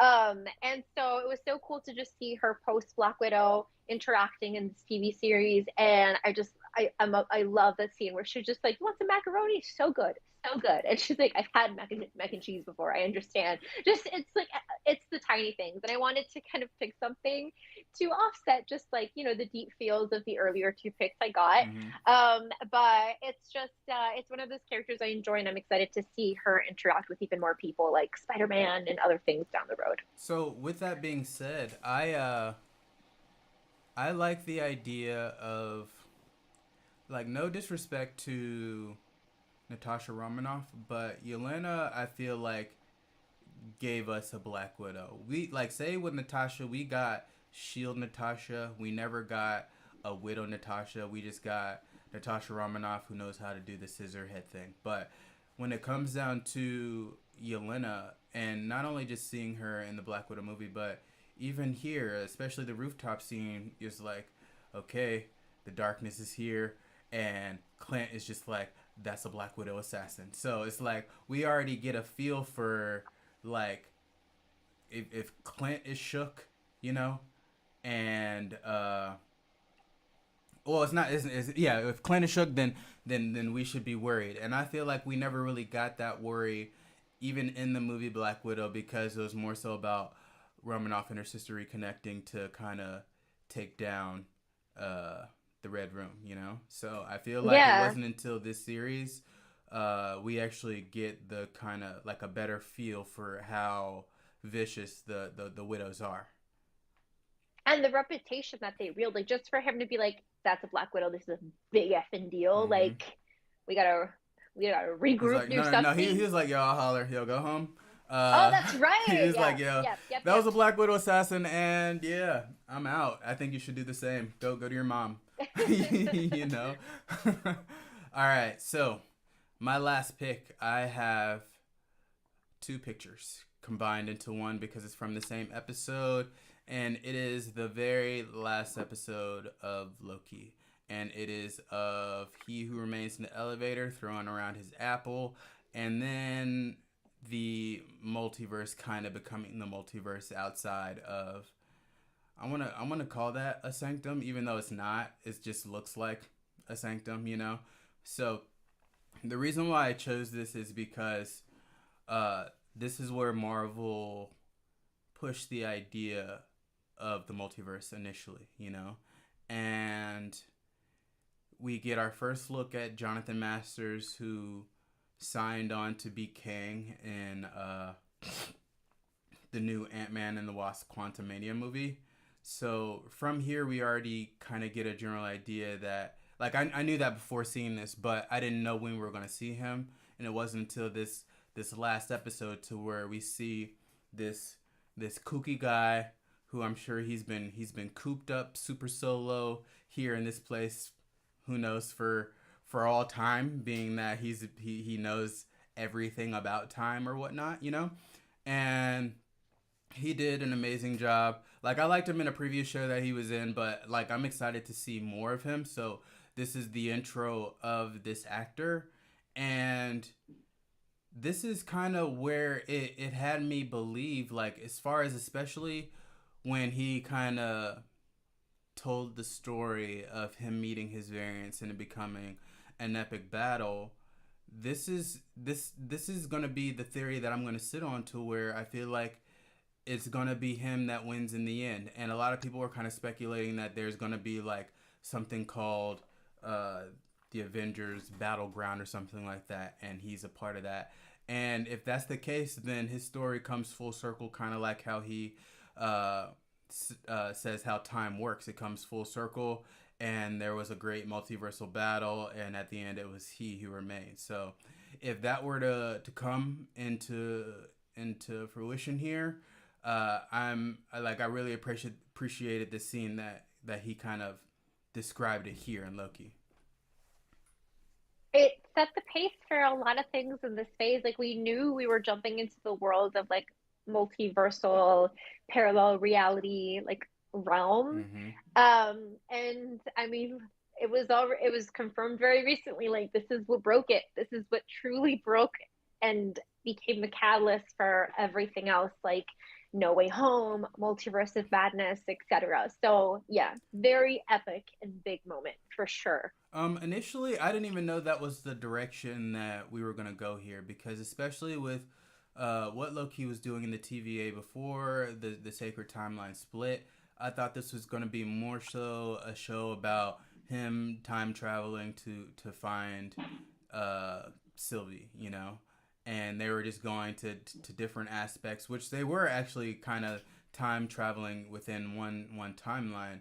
But it wasn't until this episode to where the multiverse was born, and I'm just like, oh shit, where can the MCU go? You know, this was that moment to where it's just like, now there are endless possibilities.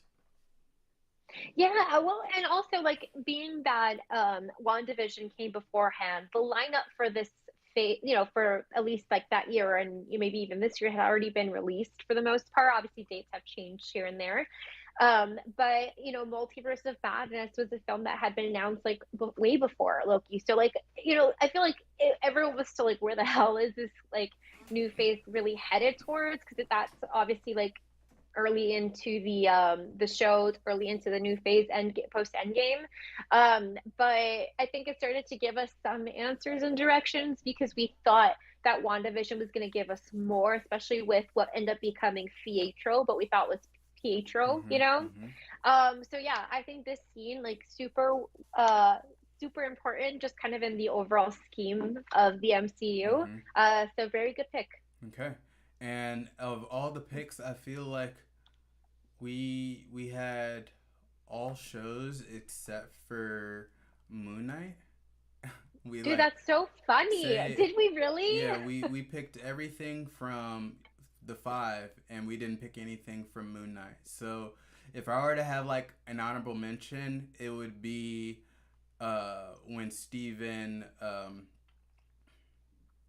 actually, when he finds out that, like, in the storage unit, you know, it wasn't just like the bathroom scene, but for me it was that kind of him freaking out, actually talking to Mark in the storage unit, to where like, Moon yeah. Knight. I was just saying No, that Moon Knight was so good. my bad. I was just saying that's where we get like confirmation. You know, it's like even though we did in the bathroom, Marcus was like, "Here, I'm here to save you," but now it's just like, uh, how is Steven gonna deal? And I feel like from there he wasn't about to deal. He was about to take from everything from the storage unit and dip and leave Mark behind. But I think it was just such a defining moment for Steven. Absolutely. And it is funny that we didn't pick any of them. I think for me, I was trying to kind of look at, the previous stuff because I feel like it would have been easy for me to pick all three moments from like Moon Knight or something. 'Cause Moon Knight was so good. But I think also because since we had just recently talked about it, I feel like we gave a lot of highlights of it already. So I mean, maybe that's why I kind of overlooked it in terms of my top three. But it's an amazing series, like we talked about before. Uh, but I think it is funny that we mentioned all of them but Moon Knight. That kind of tickled me. Yeah. But before we even actually get, because what we're about to do, we're about to go into the rankings. I want to kind of talk about just the scores that you sent to me. And I don't want to, like, I just kind of want to say that these scores are kind of, they're no in reflection of where I would rank these TV shows. Do you want to actually, why don't we bring that afterwards? Do you want to bring it after? Because I know we haven't like together like solidified our rankings. Like I'd like for us to solidify and then kind of compare to what we have because I totally agree Okay. with what you're saying. Okay. And I feel like it would, yeah, All right. that's cool too. All right. Well, let me just transition over onto the. Oh, I changed the background into that to that multiversal background that we started with on episode 1. So we're back here. Okay. Oh, full circle. All right. Full circle. So for everybody that can see, we have a list here similar to our movie list, and we're actually only going to rate the top 6 just because we mentioned before we haven't really both dived into the ABC shows or the Netflix shows. I think the only Netflix show that I've been meaning to watch is The Punisher, and that's because I liked him in season 2 of Daredevil. But the ABC shows, I would say they were okay. I was actually kind of huge into Agents of Shield, and if I were to rate those 3, Agents of Shield, Agent Carter, and Inhumans, it would actually go in that order: Agents of Shield, then Agent Carter, and then the Inhumans. But the one thing I will say the Inhumans gave us is Black Bolt, for those who weren't familiar and wondering who this character was in Multiverse of Madness. So if y'all wanted to see that, you can see that in the Inhuman show. I just don't know where they're streaming it, but I'm not here to promote that. We're here to talk about the Disney Plus show. So we're just gonna be rating these top 6 over here. Okay, so I want to start from the bottom like we usually do. Let's start at number 6. So Okay. It's already tough. It's already Like we said, we're prefacing this in that all of this is just S tier.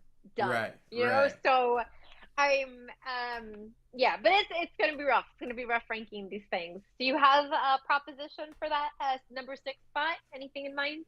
Hold on. I'm kind of zooming in just so everybody can see Oh, cool. the 6. Okay. All right. So of Moon Knight, of Hawkeye, What If, Loki, Falcon and the Winter Soldier, and WandaVision. My vote right now, it would have to put the Falcon and the Winter Soldier at number 6. Okay. See, and it's funny enough, like that's very different from where I kind of placed it myself.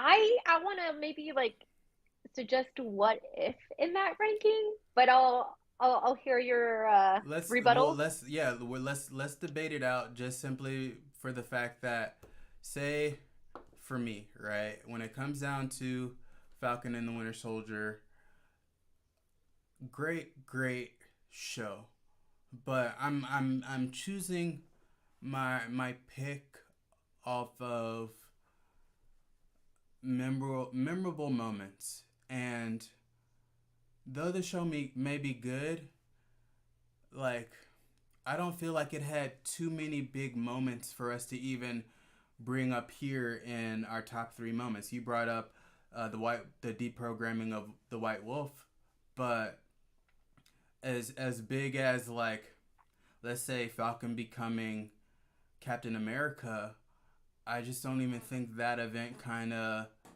adds up to some of the other events of the other shows, you know? So it's a hard decision, but for me, I would put more moments of What If over Falcon and the over Winter that Soldier. one. Yeah. See, like, and what if, like, something that I so loved, and I think the experience of it is that we really got a taste to just see different variations of characters we've already known or stories. And I Mm-hmm. think that was so cool to feel. The reason I have like Falcon and the Winter Soldier a little higher on my list in this one is because it establishes like the huge theme in this phase of the passing of the mantle in a way that I think sets like the precedent for all of the other passings of the mantle, and that it acknowledges that this is a very sensitive thing to do, not just in the world of the MCU, like in which these characters live in, but for us as the fans Mm-hmm. to see someone else be the symbol for someone that we used to like have, like Iron Man and Captain America and Black Widow and all the others. Mm-hmm. And I feel like that's such a huge theme. And I think since this is the show that first introduced it, and it was a big uh what's the word? It was a big storyline for the series itself. Like for me, that was a monumental thing that makes it rank a little higher, you know? But Mm-hmm. what's your thoughts on that? Though the hold on, can I even zoom in anymore? Sorry. I guess not. I'm all the way zoomed in. But when it comes down to the Falcon and the Winter Soldier, it was a great spy and espionage action show. Um, like I've mentioned before, all of these shows have different feels, different kind of stories, and this one was kind of it's kind of piggybacking off of the Captain America story, which is all spy and espionage, and that's just something that Russo brothers did well at as far as storytelling. But for me, let's say when it comes down to, because right now at number six, do you have What If at number six? I have What If at number 6 right now. Okay, so if you were to put it's hard because of the six, there are two shows here that we consider street level. Everything else is mystical and beyond, you know. Mm-hmm. But here, of the two street level shows, I feel like, I don't know. I think the Mystics for me just got Falcon beat.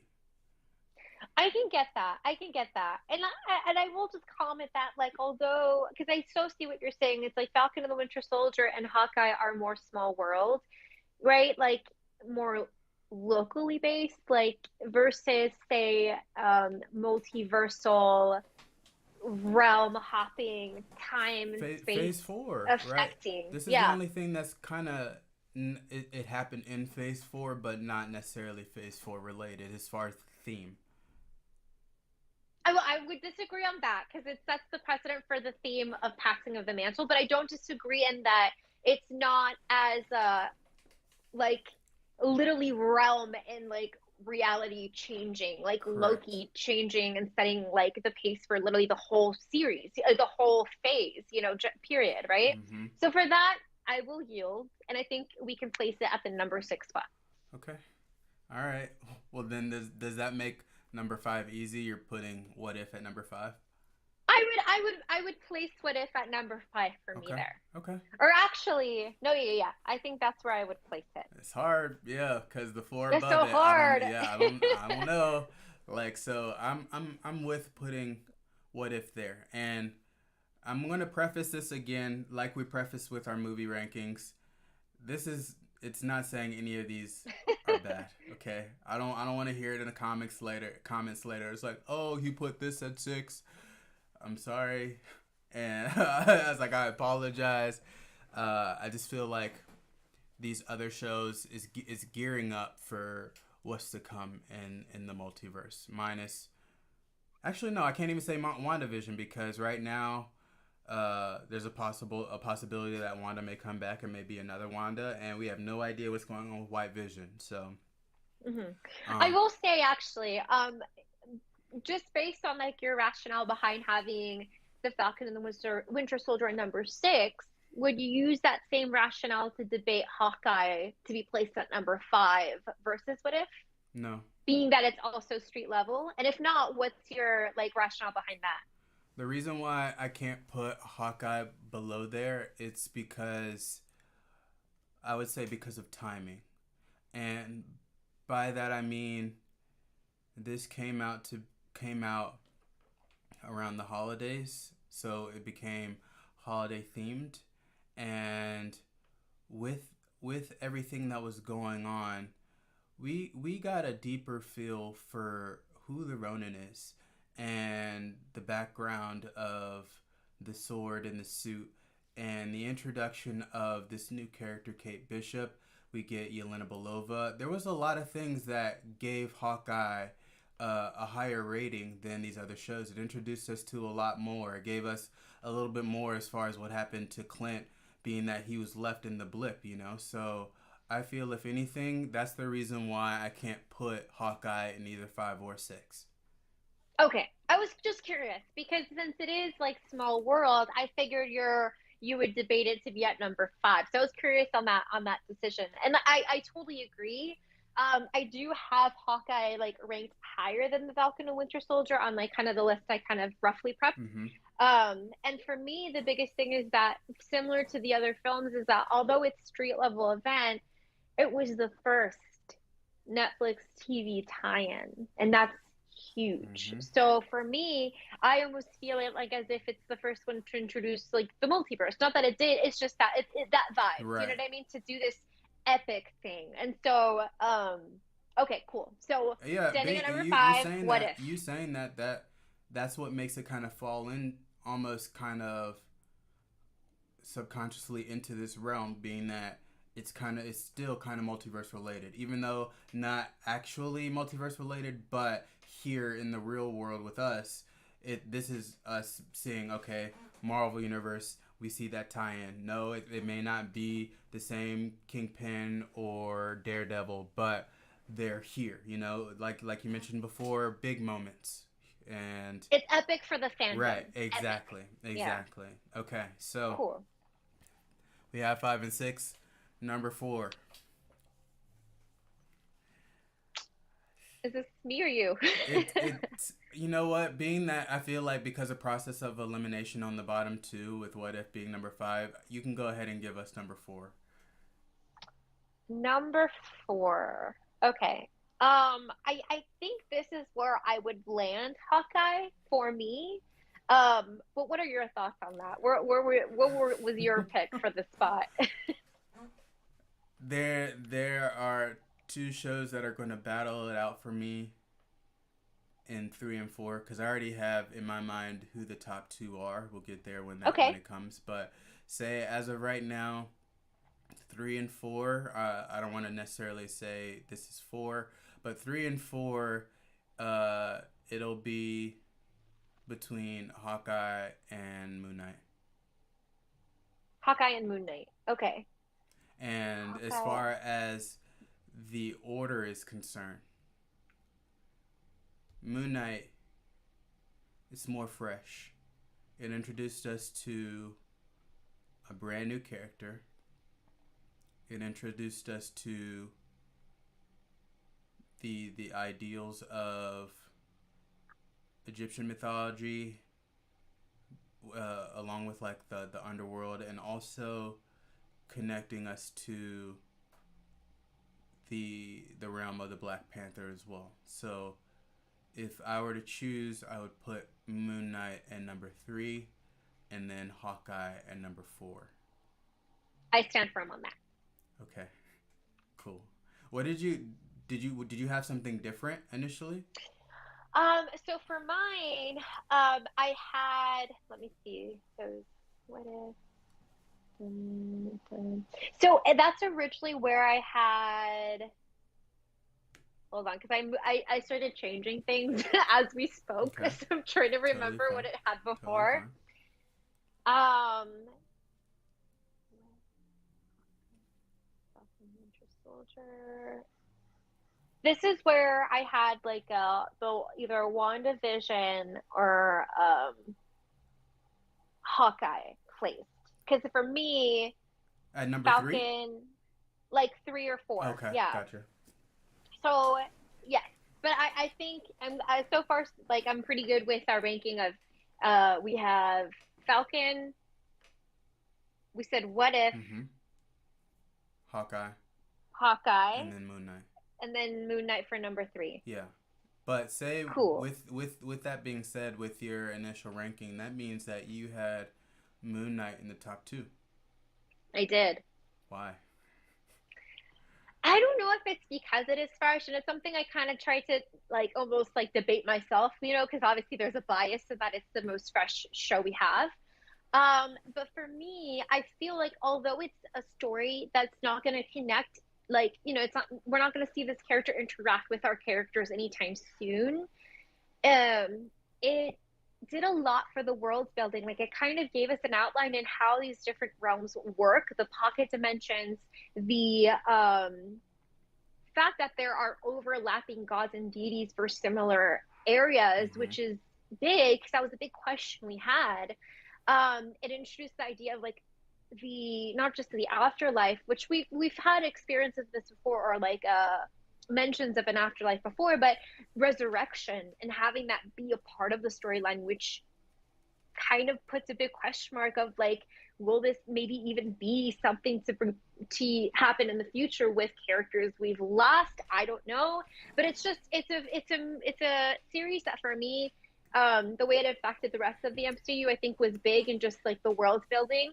But also, I really loved that they did such a great job with a character that for many can be viewed as broken or heavily flawed or just what's the word that they use here, troubled, like way too troubled, What did they but said? still I'm unwell.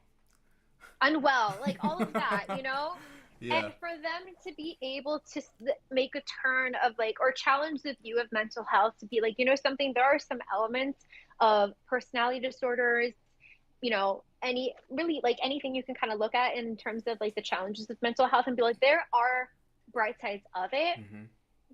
You can't just snap out of it and be like, I'm no longer depressed. I no longer have bipolar. I no longer Right. have like a dissociative personality disorder. Mm-hmm. Like, but it allowed you to say, like, you know what, like, accept yourself for like all of you, Yeah. the good, the easy parts and the parts that aren't, Mm-hmm. and be like, there's some, like, I experience the world in a very different way. Yes, a lot of the times it brings challenges for me, but there's also things that other people will never experience that gives me an advantage. Like, I can't just shift into a different person Right. when there's a task in front of me that I Definitely. myself don't have the skill set for. Mm-hmm. I can't experience, like, some people don't experience mania where they can work like endlessly on a project that they're passionate about with absolutely no realm of tiredness and feel like a superhero, whatever, and euphoric. None of that, And I love that. And I feel like that means a lot. You And really so, appreciated that one moment, which you even brought up before he even said it, but the whole yeah. superpower situation, like Yes. you enjoyed that, and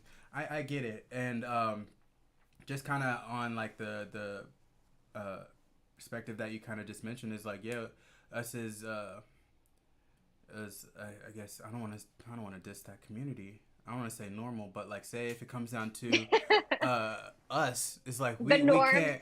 can't shift. It's like you can't just be like, oh, it's a problem I can't handle, so I'm gonna just have somebody else take over. It's not fortunate for those people who suffer for that, but um, here in Moon Knight, it kind of showcased that it can be a superpower, and Marcus Steven kind of made it a thing. So it wasn't really to look down on it. It was more so kind of showcasing it.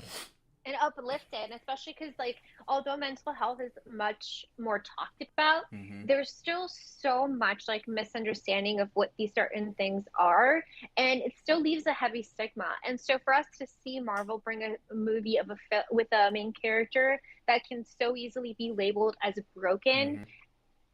and make him really be like shine, Mm-hmm. it's, I think it means a lot. And so for me, I think that's why I did have it a lot higher. Shout out to Oscar Isaac there. Did a great job. So I'll kind of want to leave, not leave, but read. Like I got two live in the chat. I'm gonna read. He gave me his top, but I'm just gonna read his last six. He included Agents of Shield and Agent Carter just because of what I had, and I ended up scrolling so we couldn't see it. So we're only doing the top six here, and so say for his bottom six, he had Hawkeye number six, then Falcon at number five, Moon Knight at four, and then What If, and then the top two are the top two that we have remaining here. I love how that's so well aligned. Yeah, It's so cool. yeah. Welcome. So top two, number two. Whose pick is it? I don't know. I'm, I I'm, think we I'm, kind I'm, of I'm started gonna to get I'm gonna go admission. into it. Okay. Okay, let's do I'm it. going to have WandaVision at number two, and I'm going to put it there mainly because of its flaw. Okay, and the flaw of WandaVision, unfortunately, it had to do with the internet and the whole quote unquote Mephisto situation. Okay, that almost kind of brought it down to where the show almost became a slight letdown that he wasn't related because everybody that we follow and just the entire internet is like Mephisto, Mephisto, Mephisto is just being shoved down our throats to the point to where, okay, I'm actually thinking, me who doesn't even know anything about Mephisto, I believe there's a Mephisto showing up, and then come to find out, no, it's not happening. We didn't even get it. I'm sorry. The story, great story. That's the reason why it's in this top two. But Mephisto is the main reason why it's number two for me. See, and I haven't, number two, solid. I have no arguments there. But it's funny how you're like, I have it second from the top because of its flaws. Like, it's just, it was a funny statement to me. But I've shared like my experience with WandaVision. It is the show that stressed me out the most. I literally lost hair. Like when I get very stressed out, I lose hair like on my hairline because I'm just so overwhelmed and stressed. Like I've said before, super invested with like the Wanda, and Vision storyline. I own most of their like, main or known stories in terms of like the comics. And so coming into WandaVision, and first of all, WandaVision is something I never ever really thought was ever going to come into fruition. So to have that, multiverse of madness, all of it, I feel so seen as a fan.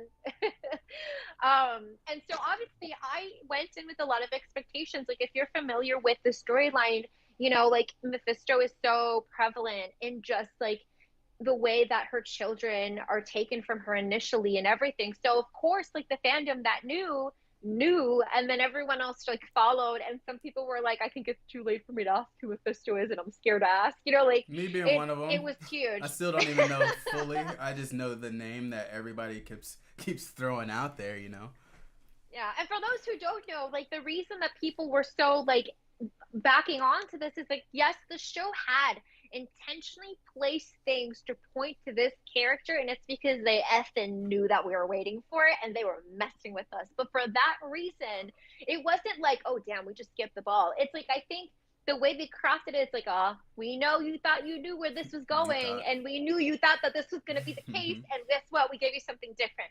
But ultimately we're left with something that's such a beautifully woven compilation of a lot of the main storylines. House of M, the 1970s Vision and the Scarlet Witch, the quest, like the White Vision quest, um, all of it like compiled together. And once you look at it for what it is, it's just such a great written story. Well, But even with that being said, with all the tie-ins to the comics, we can also include all the tie-ins that this show did cinematically as well, because we got a little bit more as far as initially her fear of the Stark bomb in Sokovia, and then we kind Mhm. of get what Hydra was doing to test on her to pretty much unlock her potential, and then from there we finally get a mention of the Darkhold, which, like I mentioned before, that's something that we did get in Agents of Shield. So for those who didn't know what the Darkhold was in the comics, and those who actually watched that show, we already had a general idea that that book brings the darkest of magic, and now at the end of the season we see that was kind of brought here into this universe, you know. So what Chad is saying, out of a bunch, Wanda was the one I saw the most people would post, even though those were not, even those not big Marvel fans. And then it said Marvel, or no, Wanda had the most twist, and it set the bar high. And I would agree with that last one, just simply for the fact that it had to. It was the first of all of the The phase. series, you know, and going in, especially at the way beginning, this is something that we didn't want uh, what we've seen already as far as DC shows. And I'm not trying to put DC out there, but we're talking about the cinematics of TV shows, you know. And here, this is where Disney they had to invest in something different to make it more cinematic, and that's what they've been giving us. They've been giving us little movies from 35, 45 minutes to an hour and a half episodes, you know. So these are still on brand with the whole universe, so it had to set the bar, you know. Yeah. So um And the stress, like, and when it comes to like the whole Mephisto storyline, it's like the stress that ensued into the fandom is part of why it's actually really good. Like, and I went on a tangent, and as we always do, come on, let's be real. mhm, And I forgot mhm, to mention why Mephisto was so like was so like expected to show up, and it's that in the comics, her children are revealed to be some like form of Mephisto, or like branches of him, and so he reabsorbs the children. There's this like horrific comic book cover that we've showed in different episodes when we've discussed this, and that is like the catalyst for her to like kill Vision and do all of this, like she loses it. And obviously we still see that happen, but in a different form. But yeah, like honestly, at a number, like for the number two spot, I feel very confident at putting WandaVision. Just beautiful, can and then with all like the jumps of like the sitcoms, like so well done. can we talk about her being uh the first of the Brokens?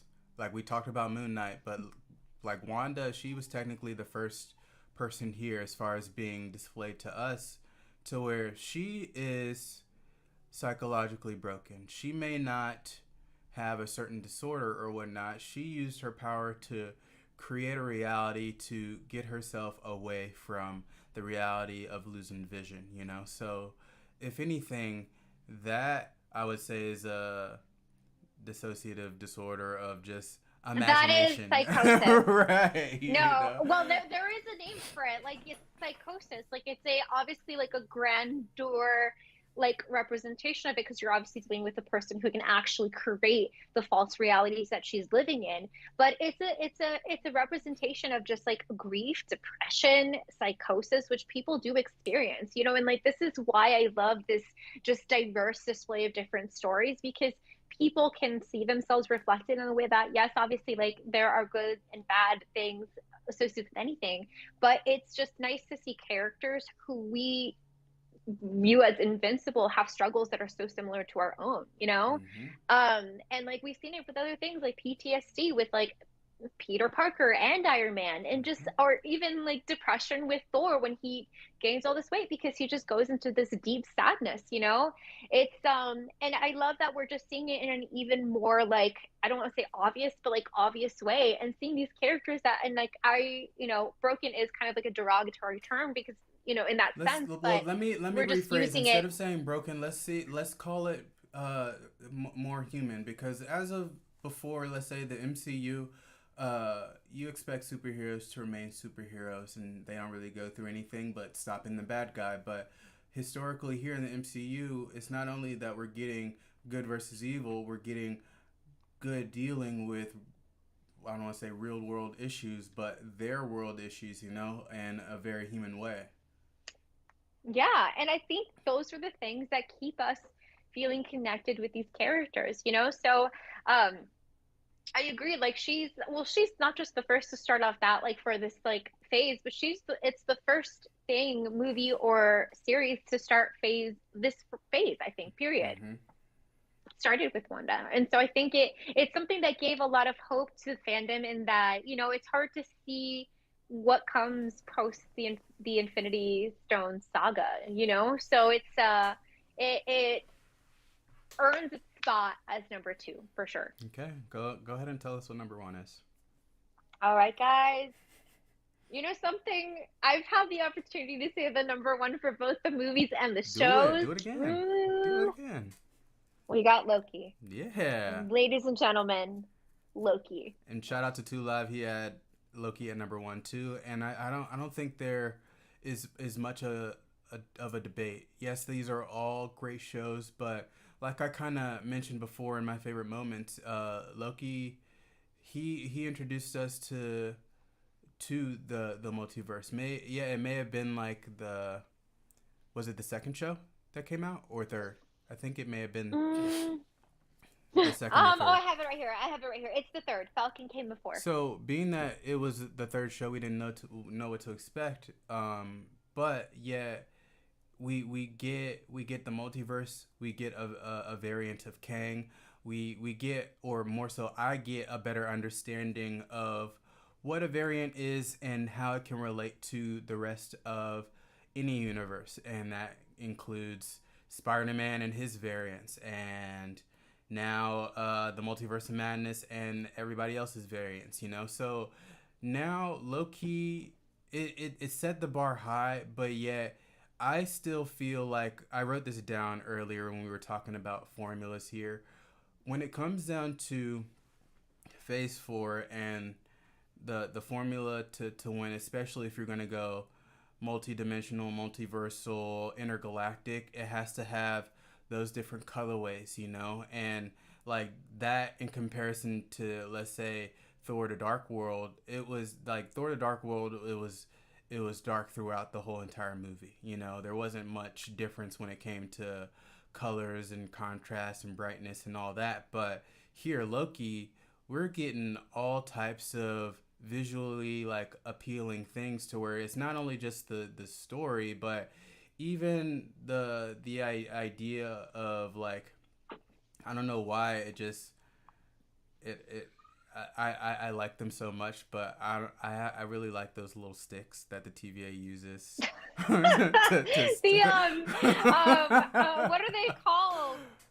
I don't want to call They them have a funny batons, but name. like you know what they do, and Yeah. just that, and even the idea of how they travel. I think it was somebody that I follow. They posted like the different ways to travel in the MCU, and I feel like the little orange box from the TVA right now is kind of my favorite way to travel. Somebody pointed out the little portal from Multiverse of Madness from Mr. Fantastic, but I Oh yeah. think the TVA got that way of travel beat. It's called pruning. That's what they do with those little stick thingies. Mm, I was thinking of it.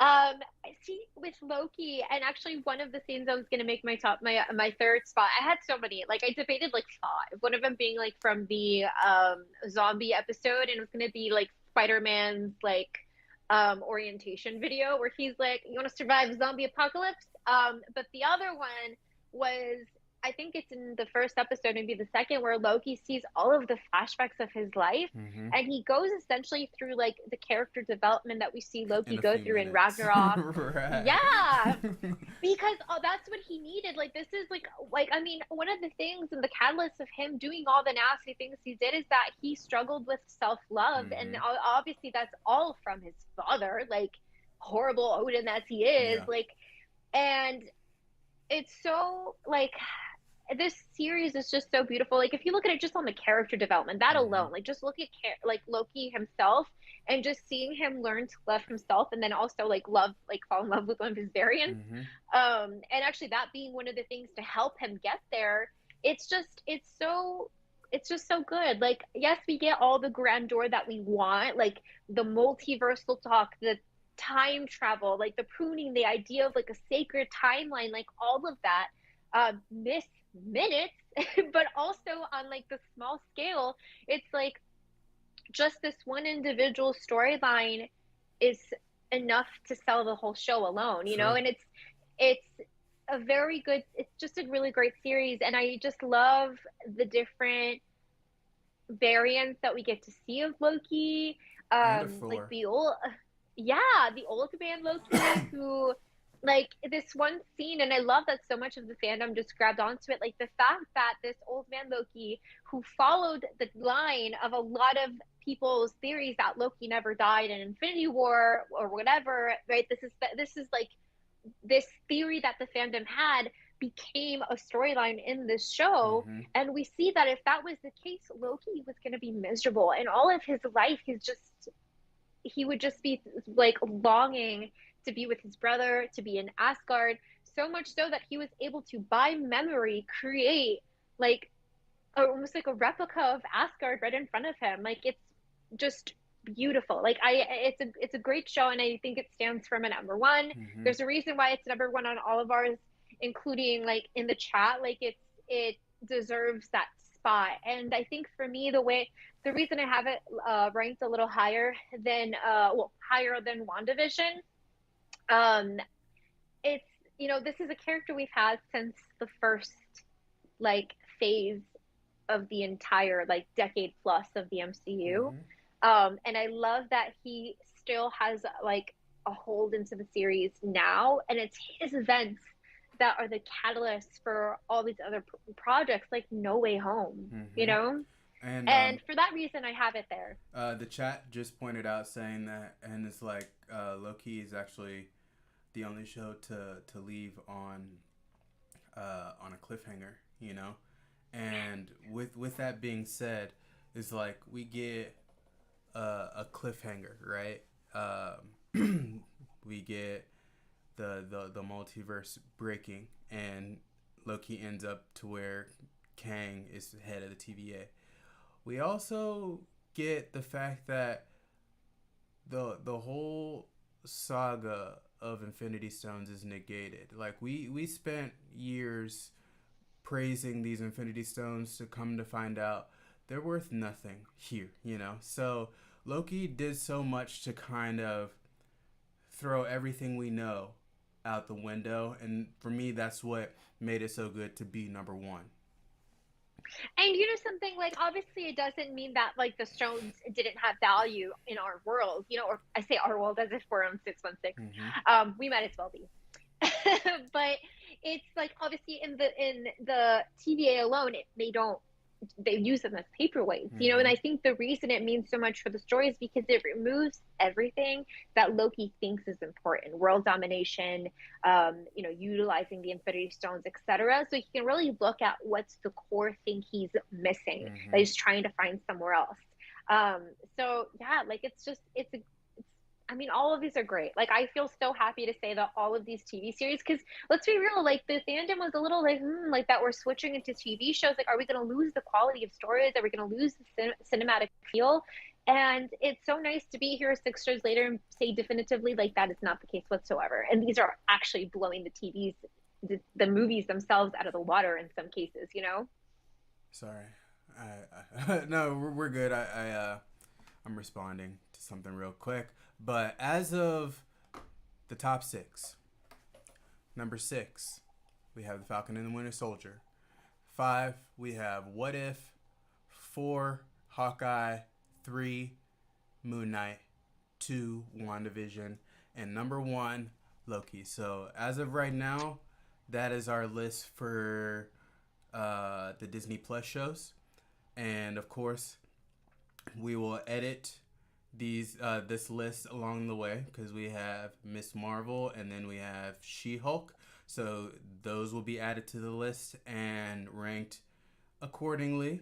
But as of right now, we will have this up on our Insta. We also have our. Oh, actually, no. I need to throw our movie one up. Grace, we'll go over the movie one again if we need to. But as of right now, I kind of like where the movie one is. Is that okay? I was actually going to say the same thing. In reviewing, I feel like we'll leave it there. And of course, as we get more movies like Thor: Love and Thunder, that's something we can always like adjust Yeah. as that comes Yeah. around. Yeah. Yeah. Yeah. So I'm gonna bring us back to the beginning here, Yes. and that it's been it was cool. I liked going over our favorite moments of these shows, and let's I don't want to set a date, but let's say maybe around spring or summer of next year. Let's do this again for the shows that come out post this episode. Like, how do you feel about that? Like, Oh, yeah, that let's sounds say like awesome. another 6 shows, if there are 6 shows, like rank that, and then not rank it, talk about it, and then from there, well, we're going to be ranking them like accordingly throughout. But I'd like to kind of like a bulk, like favorite moments type of episodes for the next few TV Oh, shows. yeah. I think that would be awesome. I think that was so cool. And I feel like it allows us to kind of revisit, especially, um, like as we get deeper into these phases, I think it's nice to revisit the shows that are so like involved in the movies coming up, you know? Yeah. And before I forget, I wanted us to make sure we go over like the first thing you brought up, which is the like scoring on like Rotten Tomatoes, because I thought it was actually really cool to look at this because my ratings were almost like the complete opposite. Not in all cases, not really too much, but it was so interesting to look at these ratings. And do you have it on the screen? No, I like I'd rather just kind of talk it out instead of posting that, if that's okay. Oh, okay. That's fine. Okay. That's fine. What I was just gonna highlight, so they have it, and this is there's like a Rotten Tomato, which is like the critic score, and then we have the audience score. And most of those line up to kind of put them in a similar ranking the way they are, except for two areas, which I was gonna bring up. Mm-hmm. But the ranking is what if Loki, Hawkeye, WandaVision, Moon Knight, and the Falcon and the Winter Soldier. I was so like surprised that What If is the highest ranking one. It's at 94% for both the Rotten Tomato and the audience score. That was surprising to me. Like, do you have any thoughts on that? Yeah, actually. Um, I'm not mad at it. Even though we chose differently, for different reasons, I can see why it would be number one. Just simply for the fact that every other series that we got, it followed one storyline, and then of those, there may have been one, or I wouldn't even say two, just one maybe slower episode that kind of maybe brought it down a little bit to where what if each episode was a different story, and it's like each one, uh I think if they were to have a slow episode, it would be episode one for me with Agent Carter. I know we already kind of talked about it before in our rankings, but I still enjoyed it, and everything was different, so for me, I was always on like the edge of my seat, like even with the weird Doctor Strange episode, hoping that somehow he was going to win, but ends up losing. But even though he lost, it still became dark but good episode.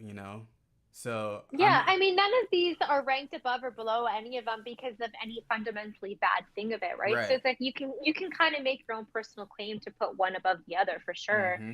If anything, honestly, I was thinking like if anything, it was ranked at the top for like audience and critics and so highly is because of something you mentioned, and that the effects of like the overarching world. And this, I think, would arguably be that because we have like the Watcher, right? And we have him in his own little pocket dimension looking at all the different realities and different multiverses, like at the tip of his fingers, you know?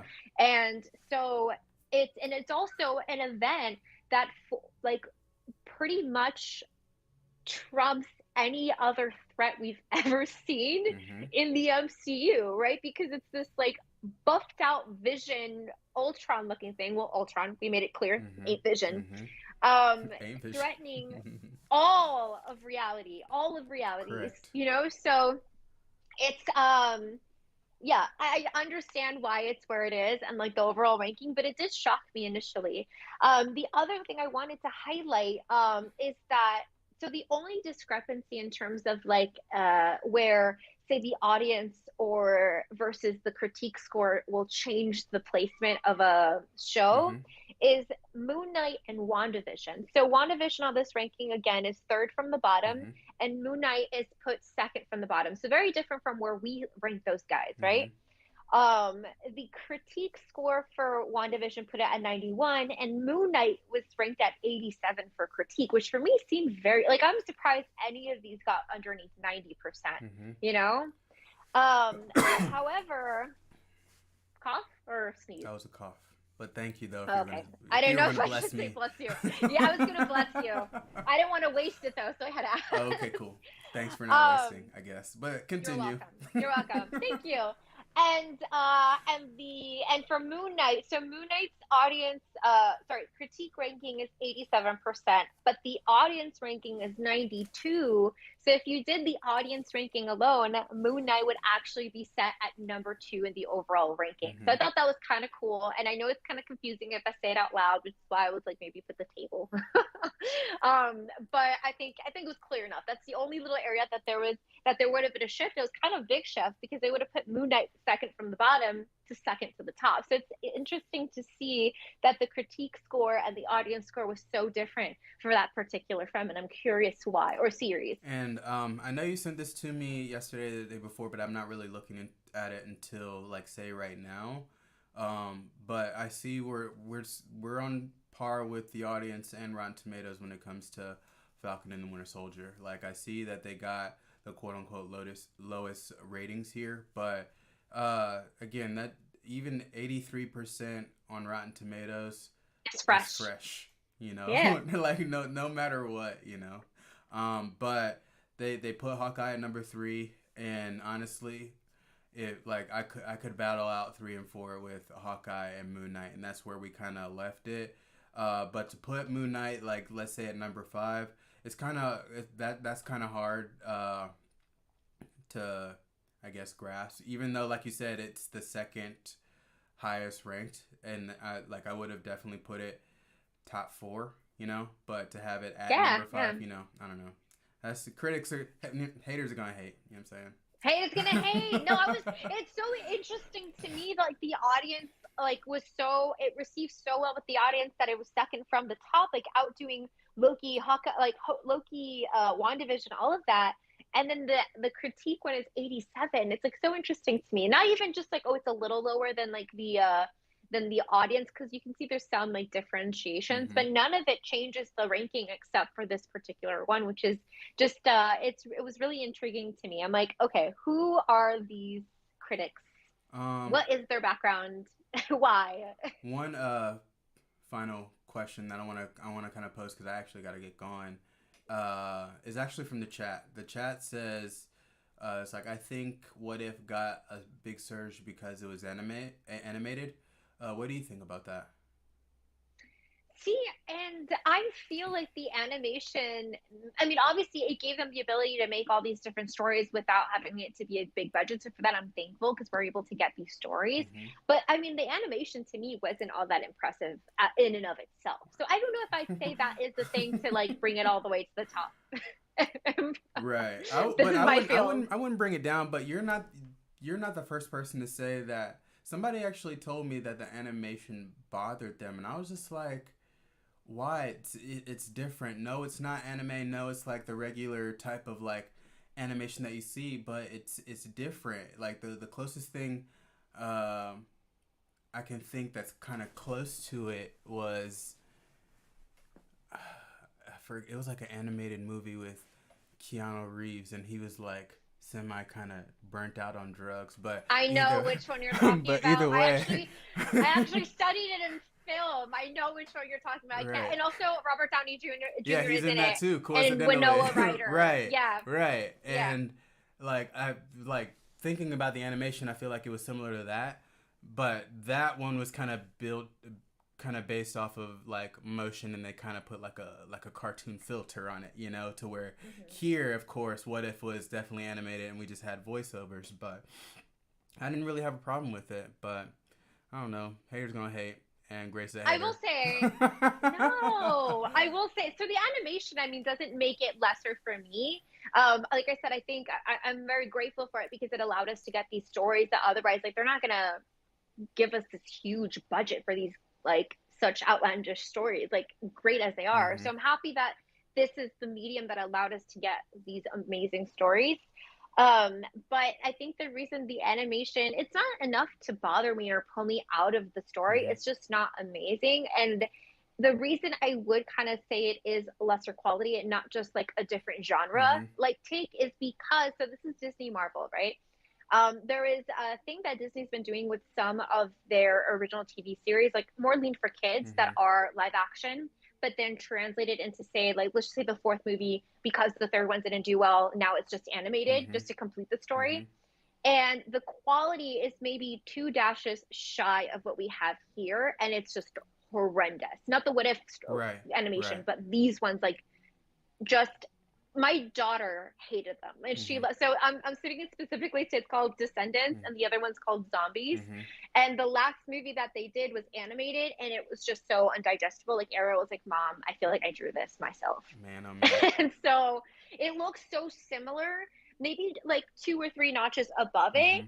And for that reason, I don't think it's a genre decision. I think it's a quality and budgeting decision. Okay. But like I said, it's not enough to bother me. But I do see validity in the people who find some issue with it. With that being said, I think the only thing that I will say as far as this animation versus anything else, being that on the on the slate of what's to be released, I know for sure that I don't want to see X-Men 97 in this type of animation. They should just keep it as is. If they're going to expand the story there, then just keep it how we knew it, how we know it, you know, and don't change it up into the What If animation. But I think that's pretty much everything I got on that. Yeah, that's everything. I'm pretty happy with her rankings. I feel like we picked some really good, like, accumulations of, like, highlights for all of this, Mm-hmm. and I'm excited to do another one of these, like, a year from now. Yeah. Well, six we'll chat six about series when. down. Yeah. Yeah. We're just gonna speak that into existence. But next week we're in the first week of June, and we're gonna be chatting about the first. I think it's the first episodes of the June shows that we talked about before. So everybody, be on the lookout for that. We're stepping away from. Actually, no, we're not stepping away from Marvel because another Marvel show is coming out. But we are going to be chatting about The Boys as well. So Grace and I are excited to chat about that. And yeah, I think that's everything I got. Do you have anything else you want to add before we peel out of here? I think that is everything. Okay. Super good episode. Thank you guys for joining in. Thank you for the chat. We love that interaction. Thank you so much. Yeah. And yeah, we'll see you all same time, same network. And yeah, be on the lookout. If you missed it here, if you're kind of just tuning in just now, we will post the rankings on our Instagram. And I'm not gonna lie, our Instagram is starting to pop. So if y'all want to, just go ahead, hit that follow, hit that like and subscribe on the YouTube. And yeah, for those who are already doing that, thank y'all again for following the Comic Cinematic Universe. And until next week. Oh, Two Live says thanks, Chill and Grace. Thank you, Two Live.